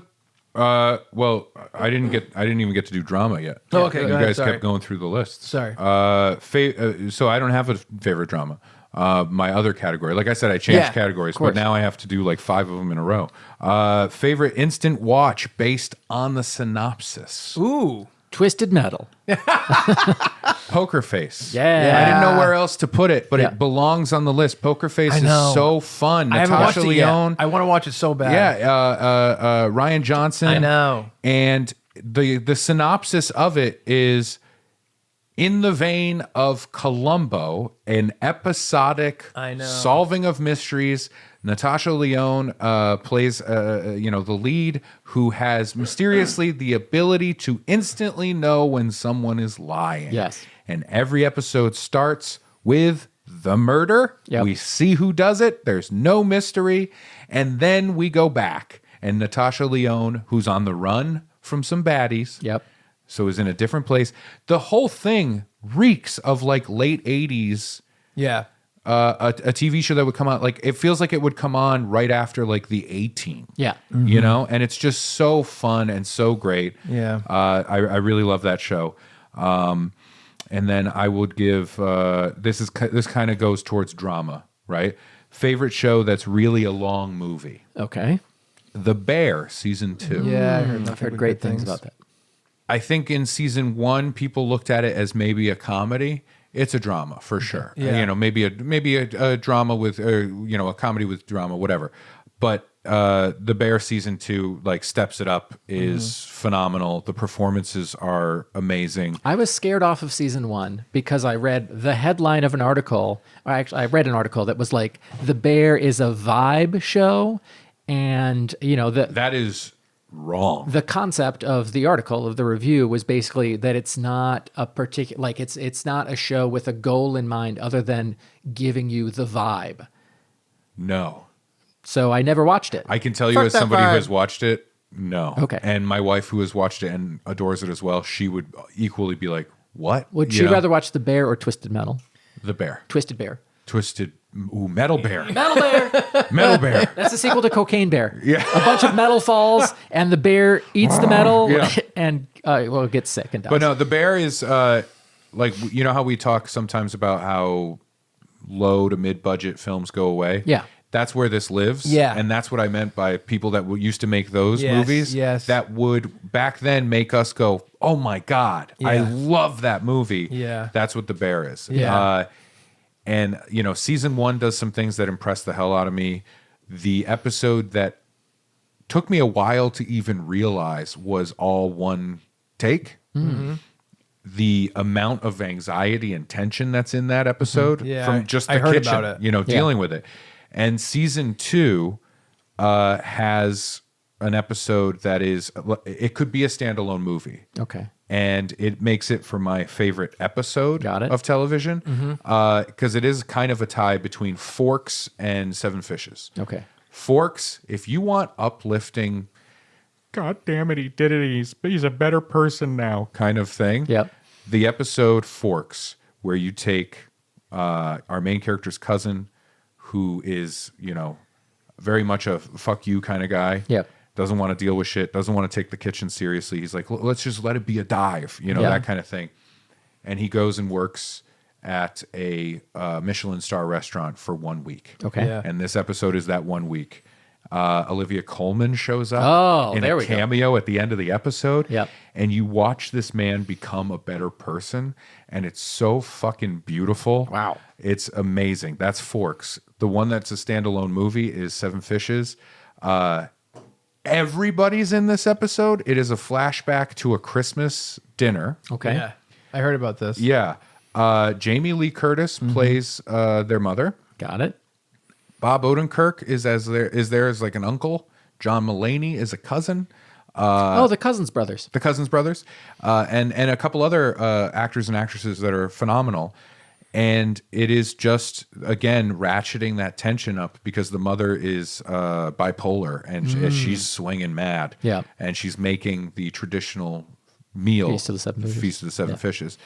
And it is beautiful. Yeah. And real feeling, you know? And Mulaney has a great scene in it, like a nice little monologue thing where because everybody's so angry, they're like, you do the blessing or whatever, and him having to talk and do the thing as just the husband of the relative. Yeah. Yeah. It's me at the Staten family gatherings. Yeah. But I can't give enough praise. That's that show where I was hearing the praise the season 1 was getting, and I was like, I don't buy into Yeah. it. Can't be that good. And then I watched it and I went, oh, it is that good. Yeah. So yeah, that's right. yeah, it's great. That's awesome. Favorite overall show? Once again, reigning, undefeated, undisputed champion is Taskmaster. Just a show that brings me Well earned. joy on a regular basis, and it's weird because I would love to cast everyone that's ever been on Taskmaster in everything I do, like to have Sure, that be. yeah. But like, I don't run a British panel game show, so I can't do that. You've been talking about doing something about baking. I've been trying, yeah. But I want it. I don't want it to be just good.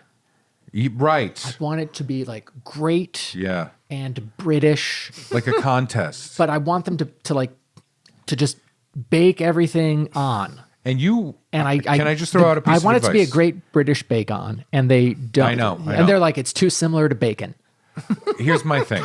You've been talking about it, and I think one of the big problems is the set because there's a lot of ovens. Yeah. And to get everybody going inside, it's going to be too hot and everything. And I threw out the suggestion, what about a big tent? What about a big tent?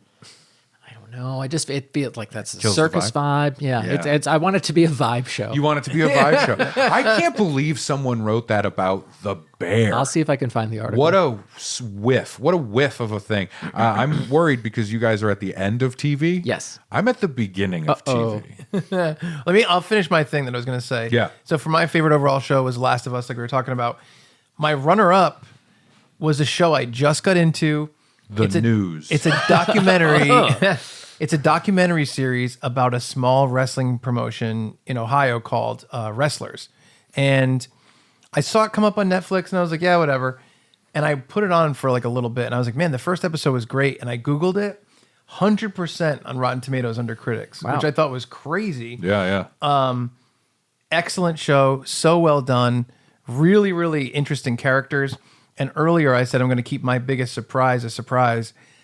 And the surprise was that, we grew up watching wrestling in the late 90s, early 2000s. And Al Snow was a wrestler that was kind of like a mid-card guy, Yeah. more of a comedy guy. And he kind of played like a crazy character. He wasn't in a lot of big storylines. And in this, he's essentially like the grizzled veteran who runs the entire thing. And to see him turn into this guy is so crazy and so satisfying in this weird way that like I was just shocked. I loved Wrestlers. I can't recommend it enough. And Al Snow is so good in it. It's crazy. You know what his gimmick was, Ray? He had a mannequin head that talked to him. It's crazy. And it said Oh, help boy. me backwards on the mannequin head. Yeah. Right? Yeah. And so he would come out and say, like, what does everybody want? And the whole crowd would yell, head. And then it was, what does everybody need? Head. Yeah, it's and like, ECW Philly crowds, pretty raucous, pretty crazy. And he would like headbang with the head and the crowd would go nuts. Then he did it in WF and they would sell mannequin heads and they would do it in the audience. It's fucking crazy. It was the craziest gimmick ever. So the craziest bizarre. Yeah, successful yeah. gimmick ever. Yeah, it was crazy. But Wow. seeing him now as like he cares so much about these guys, and it's great because he's very grizzled. He's very like non-reactive. But then two of them get engaged, and he's like this, and he's watching, and like there's tears and stuff. Yeah. and people are talking about it, and it's like I fucking love this guy. It's so good. That's It was great. Yeah. I feel bad because my wife and I, we used to be like real film buff people. We loved watching movies. Yeah. And with the way things have gone, less of those things to get excited about have come out, Right. and more show stuff has. Yeah. And it's kind of our like favorite thing to do together is like watch active watching. Right. Yeah, I don't mean just like let's put on Desperate Housewives or Housewives of whatever. Housewives of Desperation. Yeah, some reality show. By the or way, Housewives of Desperation. yeah. I can give you some numbers. Or like some cooking contest or whatever, Right. Yeah. the Great British Bake On, the pilot that you keep making us watch. Yes. Yeah. I want more notes. I want more notes. just want notes. Yeah. So I have a lot of TV stuff because we like to do that. You know what I mean? Yeah. Favorite landing of an ending. We talked about how Game of Thrones, they didn't do it, right? Favorite landing of an ending, Barry. Oh, The yeah. show Barry, season 4 of Barry. That's a show like no other. It's really great, and it solidifies the performance, writing, and show running in such a way that I really do think that Bill Hader is like, now he's like, nope, you're in the pantheon now. You know what I mean? Yeah. It's really wonderful, and they ended it so well. Yeah. where it could have been botched. Yeah. you know, it's also tied with my best, but we'll get to that in a second. Favorite return of an old show. Ooh. Because that happens a lot. Party Down. Really? Dropped a season. Yep. Really? And it was fun and good and funny. You know what I mean? Yeah. So Yeah. that was a really very satisfying return to that, you know? yeah, and yeah. it didn't feel clunky or like uncomfortable. It didn't feel like a bloated corpse being blopped around. Yeah, yeah, the way you yeah. guys make me do. I'm the bloated corpse. Weekend at Ray's. This I feel is important to mention because it's not a U.S. thing, right? I wanted to highlight some foreign television. Okay. Deadlock, which is available on Amazon, Deadloch. Ooh, okay. One word, from the Kates, Kate McKinnon and Kate something. They were fantastic comedy people. They had a couple of shows in Australia that I loved. They're super funny. You guys would have loved the last show that they did was a morning show. And the gimmick of this show was it was a live morning show that the only slot they could get was earlier than all of the early stuff. Yeah. Pre-news. Yeah, that's Love it. funny. So it's like 3 a.m. Yeah. and they're exhausted and they're in the studio. Yeah. And like a running gag is they have the window, Yep. like the Today Show. It's just black. yeah, You know? yeah, And then that's every funny. once in a while, there's like a weird homeless guy looking. Yeah. It's so funny. Their writing is so sharp. And Deadlock is one of those murder shows. Does that make sense? Yeah, yeah. Those very like Scandinavian, you know, there's a body that's found Yeah. on the Yeah. bridge. I think Yeah. one's called The Bridge, and then there's The Tunnel, you know, Yeah. stuff like that. Yeah. It's that show. And 2 detectives have to come together in this small town of Deadlock Yeah. to work on this thing. And it's so well written and so well done. Yeah. It was immediately satisfying. And I'm thrilled to hear that there's going to be a new season. Nice. Nice. Well worth it. And then favorite new UK show. Okay. Everyone Else Burns. It's very funny. One of the in-betweeners is in it. It is, just really quickly, it's a family who is a part of a small religious sect that is pretty firm on things, Yeah. right? And it's like, no, everyone else is going to hell. Yeah, yeah, and yeah. it's just a straight up regular family sitcom comedy, Yeah. but really dark. Yeah. Very, very good. It's like following the Roar family. Yeah. It's like a Brad wet dream out in there. Yep. Did they use condiments? They're going home. Biggest drop off. Uh-oh. So we had the smooth landing. Biggest Yeah. drop off. Ted Lasso, to me, it just turned into something. Ted Lasso, Really? yeah, Ted Lasso turned into what someone who had nothing to do with Ted Lasso would try to make a Ted Lasso. It Really? turned into a copy of itself. Wow. Yeah. Right? Yeah, they did not stick the landing No. on Ted Lasso. Wow. And then Mandalorian was the other one. I have not watched season I 3. haven't watched. Mandalorian had such a big drop off. It went from like the favorite thing in my house because Yeah. I liked it. Kalina liked it. Finn loved it. Yeah. Finn didn't give a shit this season. He checked out. He never Yeah. finished it. Kalina and I, we didn't finish the season and we're fine with it. Wow. Yeah. And to go from talk of the town Yeah. to just nothing Yeah. is impressive. Top of the heap. Top of the cheap heap. Yeah. Yeah. I'm almost done. I'm so sorry. It's okay. Please don't get mad at me. I make no promises.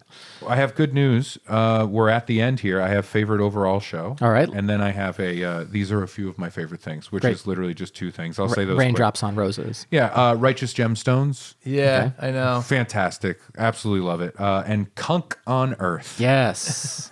Philomena Kunk. Yeah, Philomena Kunk deserves special mention. That's why I wanted to do it. Charlie Brooker is a writer who I adore. He did a lot of TV shows in the UK, covering a lot of like how TV is made. He had a show called Screen Burn that was fantastic. He's an amazing writer, cynical guy, super smart and funny. And Kunk, Philomena Kunk is a character of his creation. Yeah, you told me about this. Yeah, and Kunk on Earth goes through Yeah. history. Yep. And Philomena Kunk has had other things like Kunk on Shakespeare, Kunk on Christmas. Yeah. So, but Kunk on Earth is available on Netflix, so you can watch it there. Kunk on Bacon. Ooh, maybe one day. Working on it. Maybe Kunk will be on Bacon. Yeah. You know, that'll be fun. And then, so favorite overall show, Succession. Yeah. I Yeah. know. Yeah. That was tied for favorite landing of an ending. Yep. They landed Succession so well, so beautifully, Yeah. so satisfying, right? And it was also tied for favorite episode. I couldn't say what it was. Connor's wedding episode. I don't want to say what it is, Right.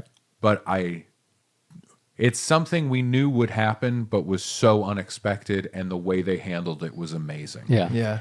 It is a show I firmly believe will go down like years from now when you can look at everything. I think it will be counted as like the best, if not one of the best of our entire era Wow. of Interesting. television. Yeah. Succession is doing something that other shows can't. I think it's surface level thing, the thing you can look at if you see like a promo, a trailer or something Right. like that. It doesn't give you what this is. The writing is so good. It's so smart and can only come from a group of people having worked on razor sharp shit before. Right. Yeah. Peep Show, Right. for pure comedy Yep. and timing and tone. Veep, Yep. and Thick of It for political intrigue and all of that. And the performances are undeniable. Yeah. Yeah. Like unfucking deniable. It's everybody working at absolute maximum. Yeah. Yeah. And I love it. I adore that show. Yeah. So that's my favorite of the year. Nice. And of course, Taskmaster Yeah. was always appointment television and shouldn't exist. It's that good. Yeah. It just shouldn't exist. Yeah. So I'm with you on that. Yeah. I saw a really funny thing. Sorry for all that. Someone was like, they commented on last year's Funbammies, and they were like, I think it was probably that Big Daddy guy that commented on everything. Wow. Yeah. And he was like, It's outside the door. yeah. He was like, I love this. I love finding out recommendations from you guys. I watch this and this and this from it. And he goes, and I love that Chuck, like basically informed me about Taskmaster. And I'm like, the idea of it being attributed to me The and one not person one of that's you. like, I just don't have time. It's so hard to watch. I don't know how to get it. It's all on YouTube, available for free. I never said that. But I thought it was so funny. He misattributed that to Yeah. me. It's hilarious. I mean, I just blathered about how good Succession is, but that's like writing and performance Yeah. stuff. Yeah. Taskmaster belongs in a category of its own. It's Yeah, of just, course, It's yeah. just joy. Yeah. And to highlight this, 16 seasons. Yeah. 16 seasons. Yeah. With 5 new people every time. Yeah. Yeah. It's incredible. Children love it. Adults love it. It has been syndicated in many different countries. Yep. Yeah. And it's the same exact thing. Right. Yeah. And it works. And then America got it and they're like, let's change it. Yeah, exactly. Yeah. Exactly. And it did not work here. It can't live here. Yeah. Because of the joy Yeah. and the ability for the contestants to willingly look the fool if they Yeah. fuck up. Yeah. Yeah. And no one in America is going to let that happen. Yeah. Yeah. We could make it happen. We should make it happen. It shouldn't exist. If they were like, hey, you get a show, you can either do the Great American Bake-On, or you can do an American version of Taskmaster. It's Taskmaster 1,000 times, even Yeah, though it's yeah. not my idea. Yeah. Ugh, I would rush to do that show. I would love to. Oh my god, Yeah. it would be so much fun. Yeah, we're going. By the way, not you guys. Sorry, the we there was my family. Ah, okay. I apologize. Yep. So you have 3 tickets? We're not going. We're not seeing the show. Oh. So there's a house, the Taskmaster house Yes. Yeah. in London, where they do all the tasks Yeah. of the Taskmaster, and we know where it is.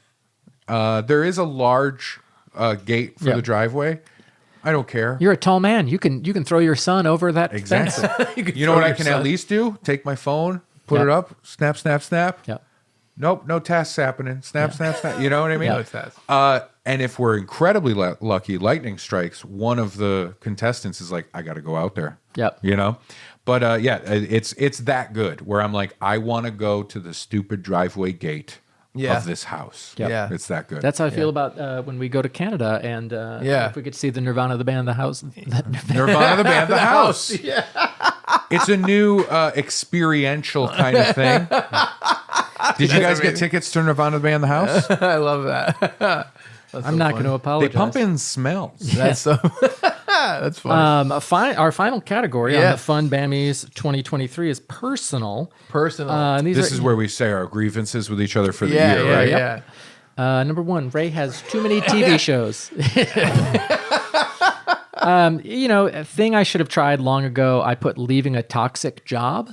Ooh. Wait, you're quitting the podcast? Yes, it has. As of this recording, it has been 369 days since I left my job. Could have said a year and 4 days. I could have.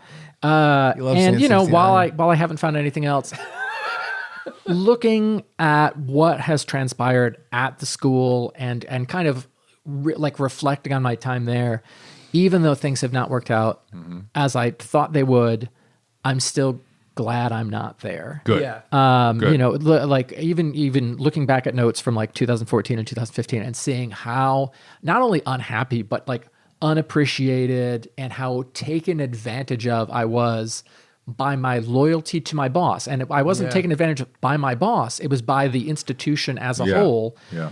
and- You've had less nosebleeds?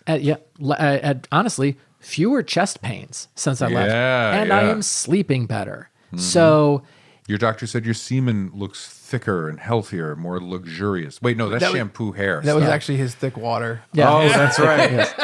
So That was a Christmas gift, you piece of shit. I should have left my job long before I actually did. No, I'm so happy. I really, genuinely. But yeah, that's the thing. For a while, it was at one point it was like food I should have tried long ago. But thing I should have tried long ago. What do you And got? then you looked at it and you're like, I didn't try anything new this year. I really didn't. For this category, my answers are kind of shallow. They're just dumb. One of them is that like I've just been making smoothies a lot recently, and I'm like, man, I wish I had been making smoothies.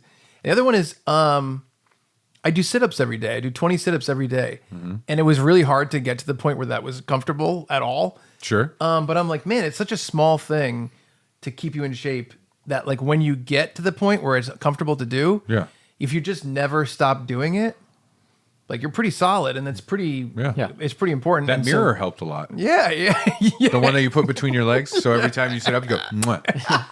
Mwah. Well, it's he wants to be the dragon from Saga. Yeah, that's what why he I'm wants. doing it. You're working Yeah, on it, yeah. There's an SNL sketch Stretching with your neck. Toby Maguire is like leading a yoga class, and Will Ferrell is can fillet himself, and it's Yeah. trick photography and everything. Oh, that's fun. And then like they're love like fake legs. 7 years later, and he's got a beard, and he's like, I'm never leaving or whatever. Yeah, yeah. But yeah, Weren't you guys talking about before the episode started about something about neck stretches? yeah. yeah.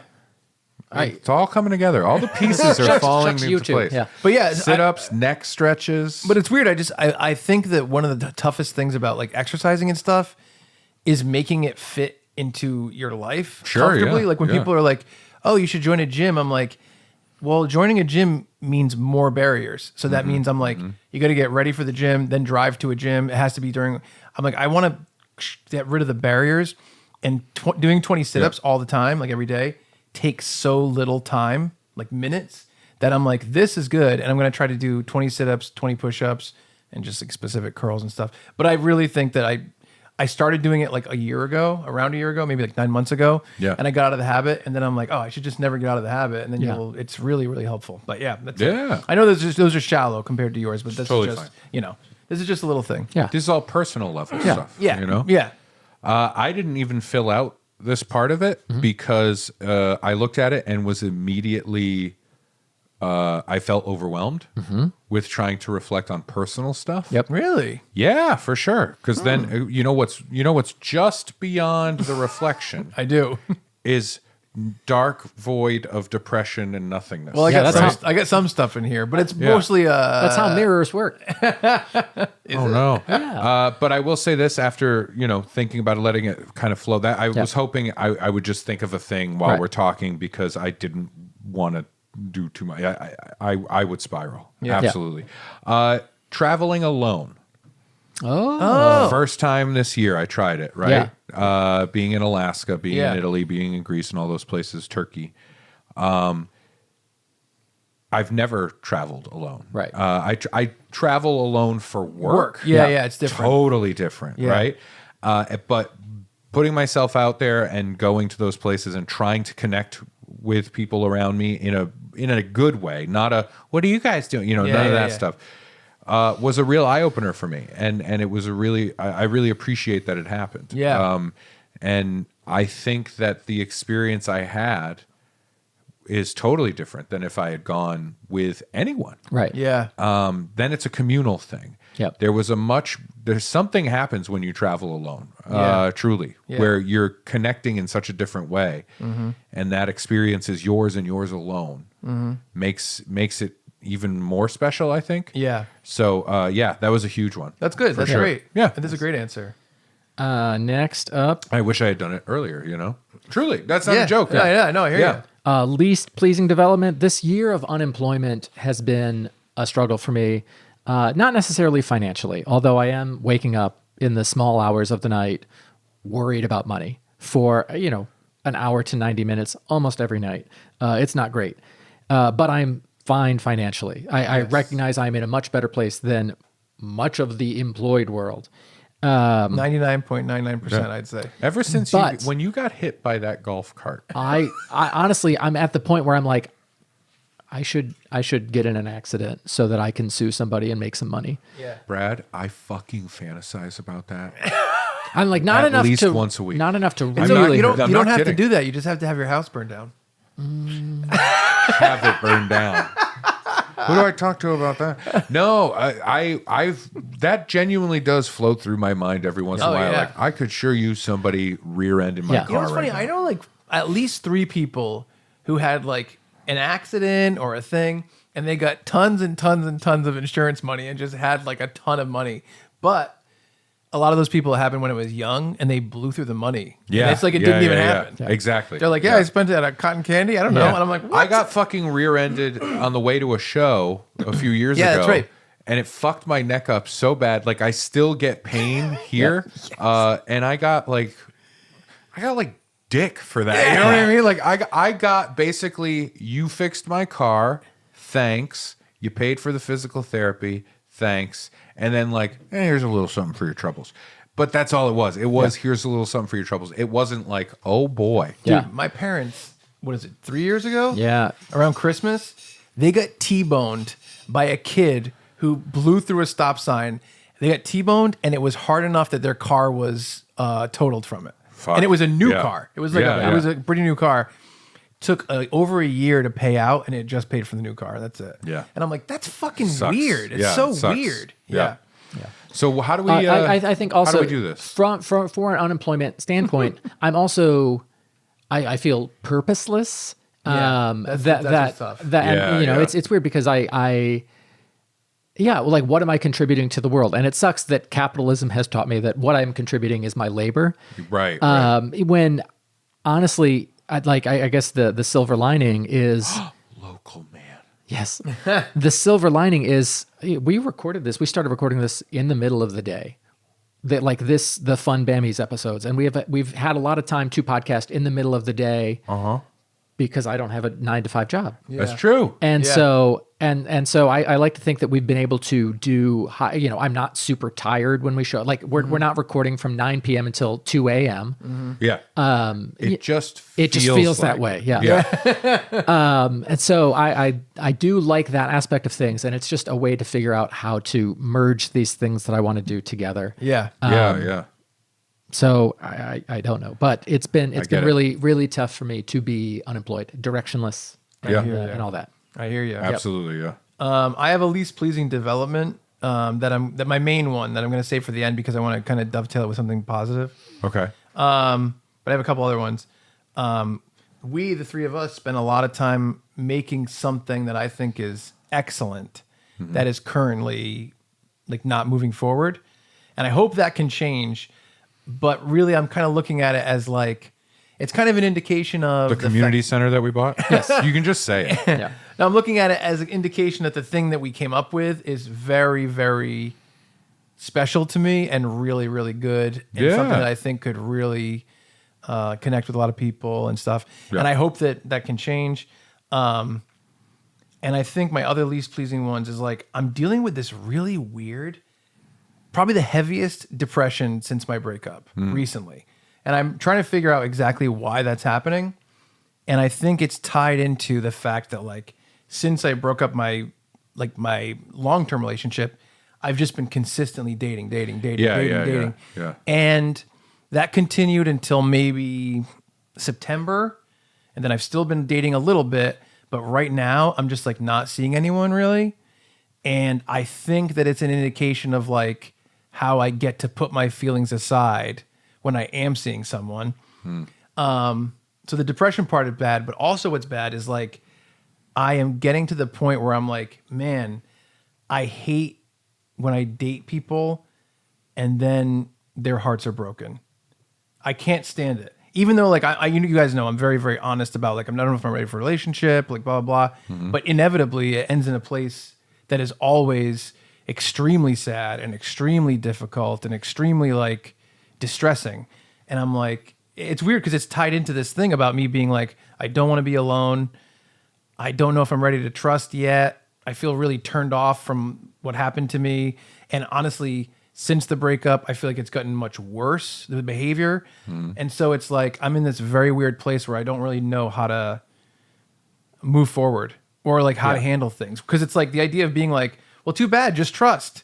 It's like, Right. it doesn't work Yeah. that way. Sure, yeah, That's Have you tried stop being depressed? That's the thing. So it's like it's Yeah. weird because like that's the answer that I think is on the tip of everybody's tongue where it's like, well, just trust someone. And it's like that's not how it works though. You don't control that part of your heart, I don't think. So that's really tough and I'm trying to dig myself out of it right now. Yeah. Well, I mean, I've been fairly vocal with you about the idea of the method that you've been going forward with. Yeah. Can lend itself to some of those things, Yeah. right? So I think maybe reducing, I know, but it's weird because know, like that's reduce, reuse, recycle. well, first of all, Wait, I am don't doing do that. that. But it's like it's tough because I'm so lonely by myself. Yeah. That not dating Right. feels like But that's something that you need to work on. You know what fills the You void? need to go Taskmaster. Yeah. Go to like get a new therapist, go there, go to an analyst who can talk like you know how we talked before about an issue with your therapist was like you were going over fresh things but you weren't getting to the core causes. Yeah. You need an analyst analyst. I never heard about this. that literally analyzes the things and like goes through and tries to give you steps. Yeah. And I think that would be a big help because guess what? I am not professionally capable of like really helping with that other than being a friend to confide in. Yeah. Nor is Brad, no matter how many times he tries to draw up little credentials. It's insane. One of these days, I'm going to take Chuck's insurance, and then my money problem is solved. Right. No, I never heard of analyst. Yeah. Oh, interesting. I never heard of that. Yeah, Maybe I'll look into it. Yeah. I think I'm going to look for a new therapist though. You should. Yeah. I'm gonna- Absolutely, yeah. I'll help you look for it. But those are my like secondary least pleasing things. Like I said, I'm going to bring my at the end. What do you got, Bray? Bray? Bray Wyatt. Bray. He's a May wrestler. he rest in peace. Yeah. He died this year. Eat, Bray, love. Bray love. My biggest regret of the year, I did rack my brain. I thought of this and I did write it down, and that's proof. My biggest regret of the year, is that the titling of it? Least pleasing development. My least Brad wrote it. pleasing development. Yeah. Because again, I didn't want to look into that. I darkness. know, Now, yeah. Because if you look in that dark cave, and Yeah. they made a documentary about this, there's a wolf with glowing eyes in that cave. Yes. There's a documentary about it. Yeah. Yep. And it kills your childlike joy. Mm-hmm. after it kills your horse later. Earlier. Who's the giant turtle? My mom. My ears are burning. Sorry. My ears are. Anyway, no, my least pleasing development is in all of 2023, I never got to tell the story of my worst comedy show. That's funny. That's my worst, my least pleasing development. That's funny. Right, next We up, went through the full year. Yeah. That's funny. Yeah. Next up is most pleasing development. That was mine. Is that Chuck and I had a plan to keep Ray from telling the story. No, most pleasing development. We touched on it a little bit when we talked about the other two, about the idea of the you from a certain time would look at what you've done and see it as progress. Yeah. Right. Yeah. And I don't, but I'm trying to. And I guess the other most pleasing development is that, I feel like my cat and I are best pals. And, my mental health has been garbage. I'm not going to talk about it. But really, if not for the cat and Funbearable, I do not know where I would be. And so I'm glad that she's still a little fuzzy furnace for me. There you go. Yeah. And I bet Rosie's pretty happy that you quit your job. Yeah. She's delighted because now if I walk in the door, she's like, oh, it's time for treats. Right. And I'm just walking in the door more often. Yeah. Yeah. So Yeah, Well, you're you've evolving stopped taking it out on her. it's Almost stopped. Almost stopped. Almost. I bring my work. I'm like, Rosie, could you answer these emails for me? And she's like, ugh. Keyboard cat. And like, they're more eloquent than what I write. I'm like, Dear sir or madam. My most pleasing development. One thing that's been really cool that I was hoping for last year that has sort of moved forward a little bit is that I really got pulled more into the world of like the Impractical Jokers and that stuff. Yeah. Mostly by Quinn, but also by like Sal and Casey and everything. And that was really cool to be kind of brought into some projects and start kind of, doing a couple little things with the guys. And that's been really nice.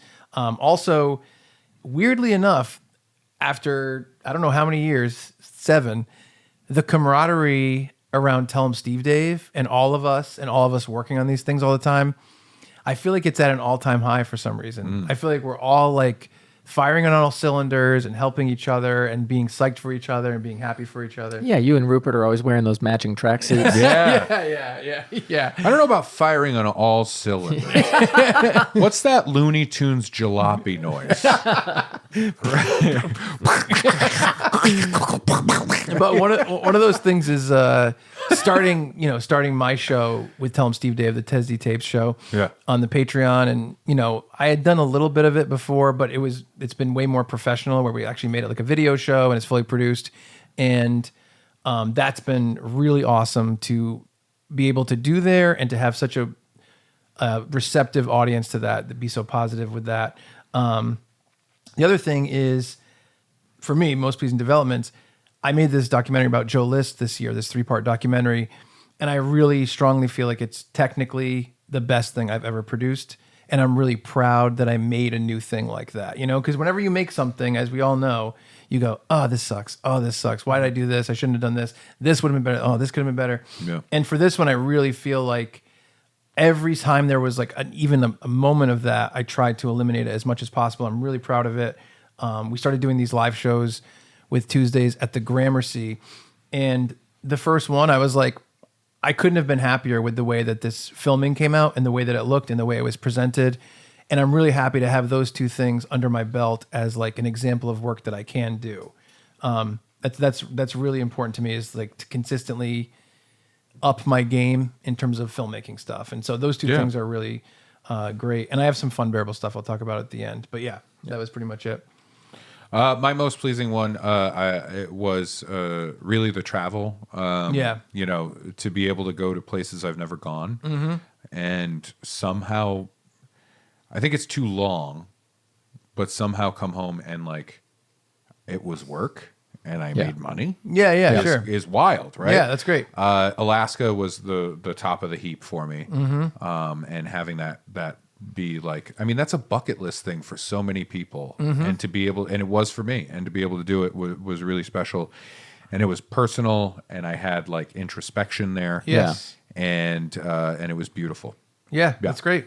I love that.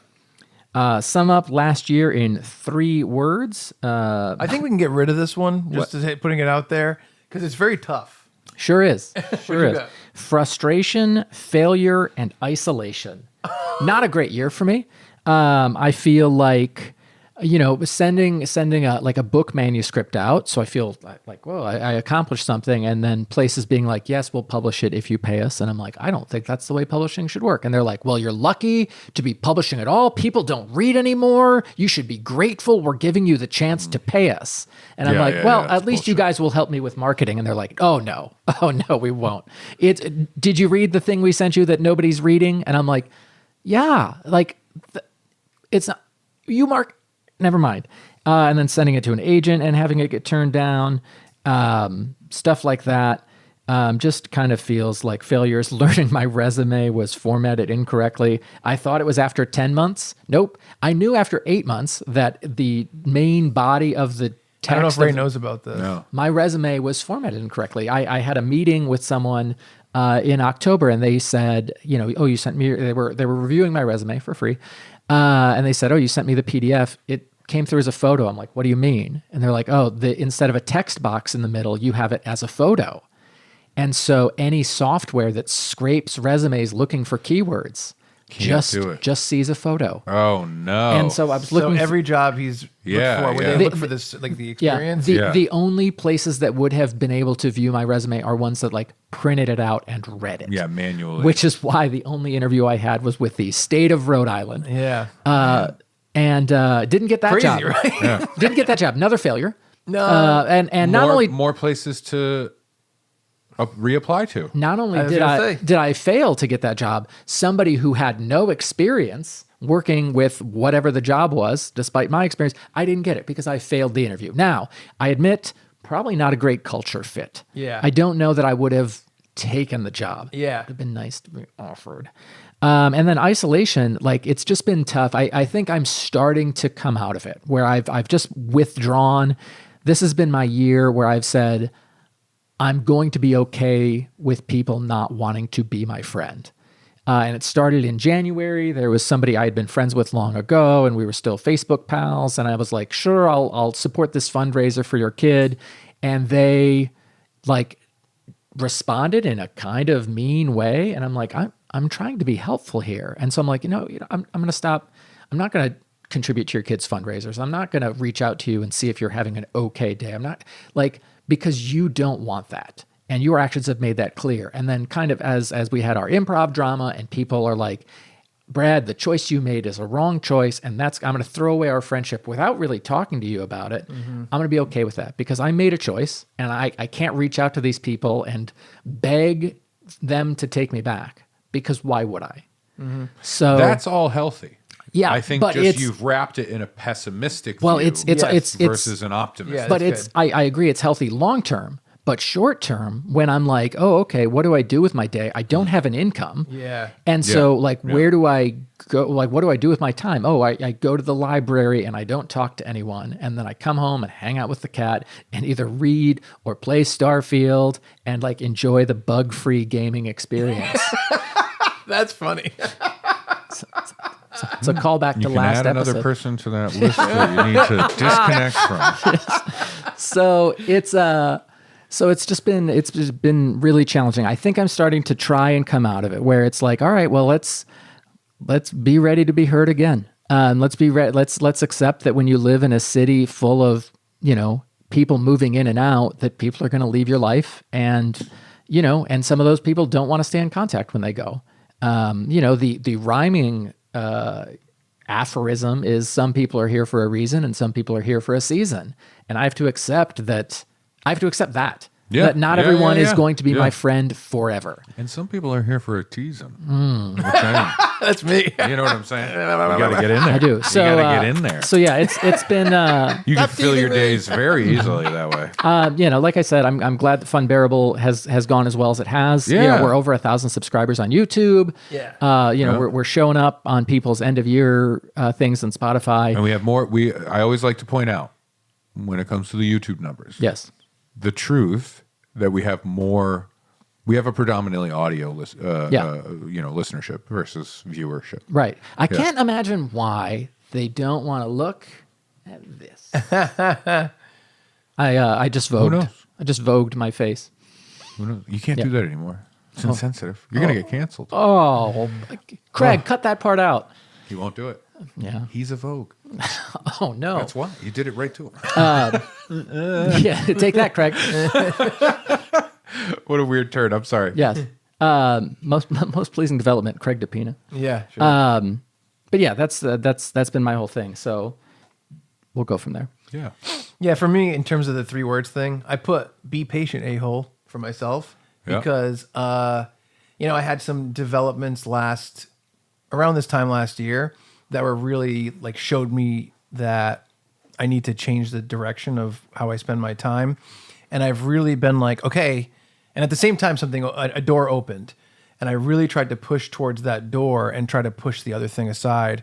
And I've been doing it as appropriately as I should, and I just needed to be patient. And I think those things are happening the right way. Yeah. But it's very tough to let it go organically and slowly and get there. So that's my "be patient, asshole." 3 And words. I think Russell Brand is going to bring you on. Yeah. The Brand Delia Staten tour will Yeah. happen in 2024. It's the new Funbearable. Do you have a 3 word? Here's the problem. Yeah.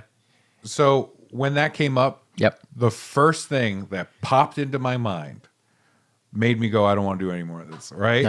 So I'm going to tell you what it is. Okay. Yeah. It's just sad and a bummer and like a bad joke, I guess. Ooh, Yeah. good. Those are my And, like favorite. I don't even want it to be a joke. My 'cause I don't testicle even- broke. I don't even mean it as a joke, but genuinely, when you sent me the list, 3 words for this year, "Bye Bye Mimi" came into my mind. My grandmother yeah. passed away. Yeah. And that is, that's too much Yeah. it takes over the year for Yes. me. It Yeah. takes over my year for my mind. Yeah. And like, it's a lot to go through and it's Yes. weird. And Right. there's a lot of fucked up guilt that I'm processing because of the pandemic and missing out on time and how that made connecting and calling and visiting like almost impossible. And so it really fucking sucks. Yeah, I hear but that. yeah, so I don't know. That just took it all over for me. What about 3 words? Hello, Alaska Ray. Sure, yeah, we can call that. He might have left Yeah. after she passed away. You know what really makes me You sad, know what? though? He's not gone forever. But you know what makes me sad is like I didn't get to tell her about that. Yeah. I didn't get to tell her about that trip. She did, you know what I mean? Like, Yeah, and I know. and I was thinking about her when I was there. You Yeah. know what I mean? It's so fucked up. Yeah. So, and to be clear, I feel defensive. Like, she was like a second mother to me. Right. So it's not like, oh, this lady I barely knew passed away or anything like Yeah. that. So, so let's say instead, keep on trucking. Great. The look of death and panic in my eyes of what is 3 words? Ass, gas, or grass. That's four. Prediction for next year. Kill the president. No. Prediction for next year. I have start viewing them as steps. So looking at the things that haven't worked out and start looking at those things as steps toward a greater goal or a different goal, or just along the journey. Yeah. That not every road is going to lead where I want it to, and just kind of be a little more optimistic than I've been going forward. So that's what I hope good. happens That's for me healthy, in the yeah. coming year. Yeah. But it'll probably not. Well, with that attitude, literally, Yeah. it won't be. Yeah. I always change prediction for next year to hopeful goals because it's a little bit less jinxy. And then you also have wholeful goals. Oh yeah. Well, it's hopeful holes. You know that rock in my backyard? Listen to this. Yeah. Yeah, the water's eroding a pretty good sized hole. So The thing that I kind of kept. What's Chuck doing? He's looking at pictures of Grand Canyon again. Oh my the idea god! of me being attracted? The idea of me being attracted to rocks is so funny. Oh my god! It's such Look at a that great gaping hole. metaphor for my like unmanageable horniness. Yeah. But my hopeful goal earlier, I said I wasn't going to say my least pleasing development yet. My least pleasing development for the year was that last year on the Brammies and Chammies and the Arhammies, well, it's the Funbammies. So many me's at the Yeah. end of there. I talked about my mom needing a kidney. Yeah. And at the time, Alex Wilbur came forward, a guy you knew from college. He's a fun Yeah. bear. He's a great guy. He's a friend, and he's a genuinely lovely person. Yes. Truly. Alex, you're probably watching this, and that proves how kind and lovely you are. Yes. That you got all the way to here. He probably scrubbed. Yeah. And, yeah, he's not even hearing this right now. But he went through all the testing to donate a kidney to my mom for 10 months. Yeah. It was all these steps. And obviously it's like you do something and then you wait for the doctor, you do something, you wait for the hospital. Yeah, and he lives in like central Maine and would have to come down to And he came down the and area. met with me and Brad recently. Yeah, that's right. And Great guy. after 10 months, And when he met you in person, you went, forget it. after 10 months, he found out that he couldn't donate. Yeah. And so that was really, really sad. It was a blow. And it's tough because, like, me and my family were always like, all right, well, it might not work out. Let's keep that in mind. Yeah. This is a representation of the fact that there are people out there who are willing to donate. So we got to look at it as a positive no matter what happens. So my hopeful goal for next year is obviously finding my mom a kidney is like Yes. the biggest one. And I'm going to try to do like little ads in Funbearable about that. Yeah. And that's good. Secondarily, I really hope I get to make a career leap that I've wanted to make for a long time. And I think it's possible. And things have kind of been moving forward in the past year that has been really encouraging and really cool that I really appreciate. And another one, I hope Brad finds a job that makes him happy. Me too. You know what? I'll chip in on that. I hope that as well. And the other thing I was going to say is for hopeful goals is kind of also falls under most pleasing development I had with Funbearable. I was looking back at all the Funbearable episodes. I Yes. emailed you last night and I was like, oh, we should look at some of the episodes. And you were like, fuck you, you piece of shit. Yeah. I just did a quick scan. I just kind of scrolled back because there's only, 55 or whatever. And I was looking at all the big episodes we did this year. And we did, like, I love the stuff that we did that's big, like Psychic Trivia. Yep. The stuff with the episode with Casey Jost, the Saw franchise flashback, the Gibby thing, the Christmas thing was fucking awesome. I'm so glad we did so many holiday episodes again. Yeah. Pitch Doctors, The Flash, Cross the Lucasverse, the car ride episode. And then I was like, all those big tentpole things are so cool. And everything in between is so fun too. Yeah. And I was looking at all those little things that happened yeah. in between with all these like, some of those are some of the best moments as well. And I'm really, really proud of the show that we've made over the past year. I think every time there's been a question of, should we put extra effort in and do this thing? All of our answers have been yes. Yes. And that's super rare. Despite the friends and family around me. Yeah. But like that's really, really rare to find. Sure, yeah. And it totally makes for such a better thing that you're making. Yeah, it's a Yeah. good thing that Chuck took my phone and changed autocorrect of "I don't think so" to "Sure, I'm in." Yeah, exactly. And I love that Brad's eccentric eating habits have been a main focal point of the podcast for the past. It's we've I'm made sure he completely agrees with that sentiment. we've made a lot of hot dog jokes recently, Yeah. and in last year's Funbammy Almost episode, as many jokes as dogs you have consumed. we're very close. In last year's Funbammies episode, I made a joke about Chuck likes fancy restaurants, and I roll a hot dog under the fridge and eat whatever sticks to it. That's funny. You started it. I inadvertently started it. I did want to say this, and I almost gave this to you for Christmas, but I didn't want to hurt your feelings. I was going to make a love coupon for Brad because he told me, we're talking about how many hot dogs he eats, and he's like, I don't eat that many hot dogs. I do not eat that many hot dogs. You guys are exaggerating. I said, how many hot dogs do you eat a year? And he said, at least 100. And I said, that's a lot of hot dogs. I think in 2024, one of my goals, eat 100 hot dogs so he feels less alone. Oh my God. Isn't that pretty good? Don't do it to yourself. By the way, in the restaurant section, I forgot I was going to do all the hot dog. Oh, that would have been great. That would have been great. I'm working on next year's Gibby script. Maybe hot dogs show up in that. Who knows? Who knows? I bet they will. Maybe. Yeah. All right, Ray, you got anything for predictions or hopeful goals? Hopeful Yeah. holes. So the prediction, or hope, I think it's a prediction. I think that there's going to be developments creatively for all three of us together and all three of us apart. I genuinely feel that, because I think 2023, at least for myself, has been a year of. This was the year of kind of going, huh, like shaking it off and going, yeah. The pandemic quarantine, that's over. Right. For now, we'll see. Yeah. But that's done, because I think there was never a moment where we could all, there was no fucking,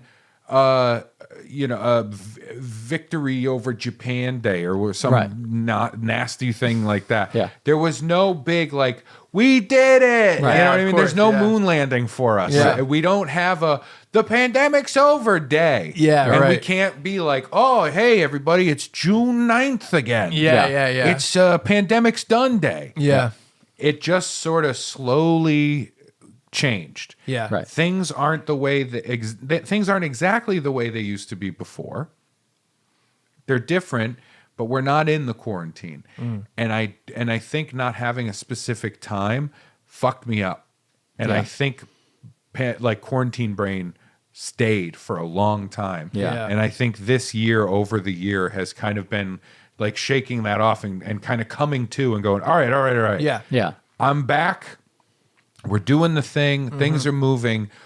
I got to get my shit together and move forward, Yeah. right? Yeah. And I really feel that way. So I think this coming year, I think that is a hopeful thing. I think it is a reasonable prediction as well. Yeah. That there's going to be some moving and shaking. And I don't even mean that in like terms of big things, success, whatever it is. I think some of it will be that, and I think Right. some of it won't be. Right. But I think I think we're all moving forward. You know what I mean? I think that, and that's good. That's a really good thing. Yeah. Whether that means one of us kills the other, I don't know. I was going to say one of us is going to get canceled and one of us is going to get killed.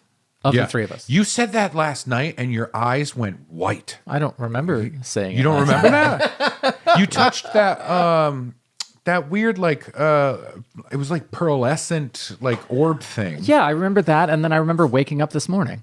Really? Yeah. Yeah. No, your eyes rolled back. They were white. They glowed Yeah, a little past tense of bit. glow, Yeah.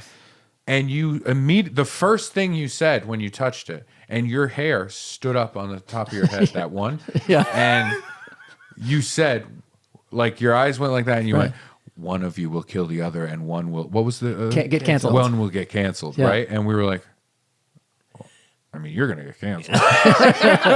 And you went. you nodded yes, and then you That said a rock was lot of asking for wild it. other shit, like a lot of wild other shit.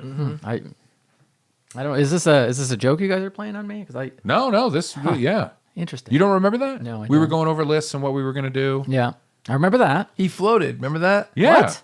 That was weird. you did that that magician thing where you float like just a little off the ground. Yeah. You were holding a towel Yeah. in front of you. And when you let go of the thing, it just it smelled like ozone in the room. You know what I mean? It smelled like static. Interesting. In the room. I don't know what that means. You know what?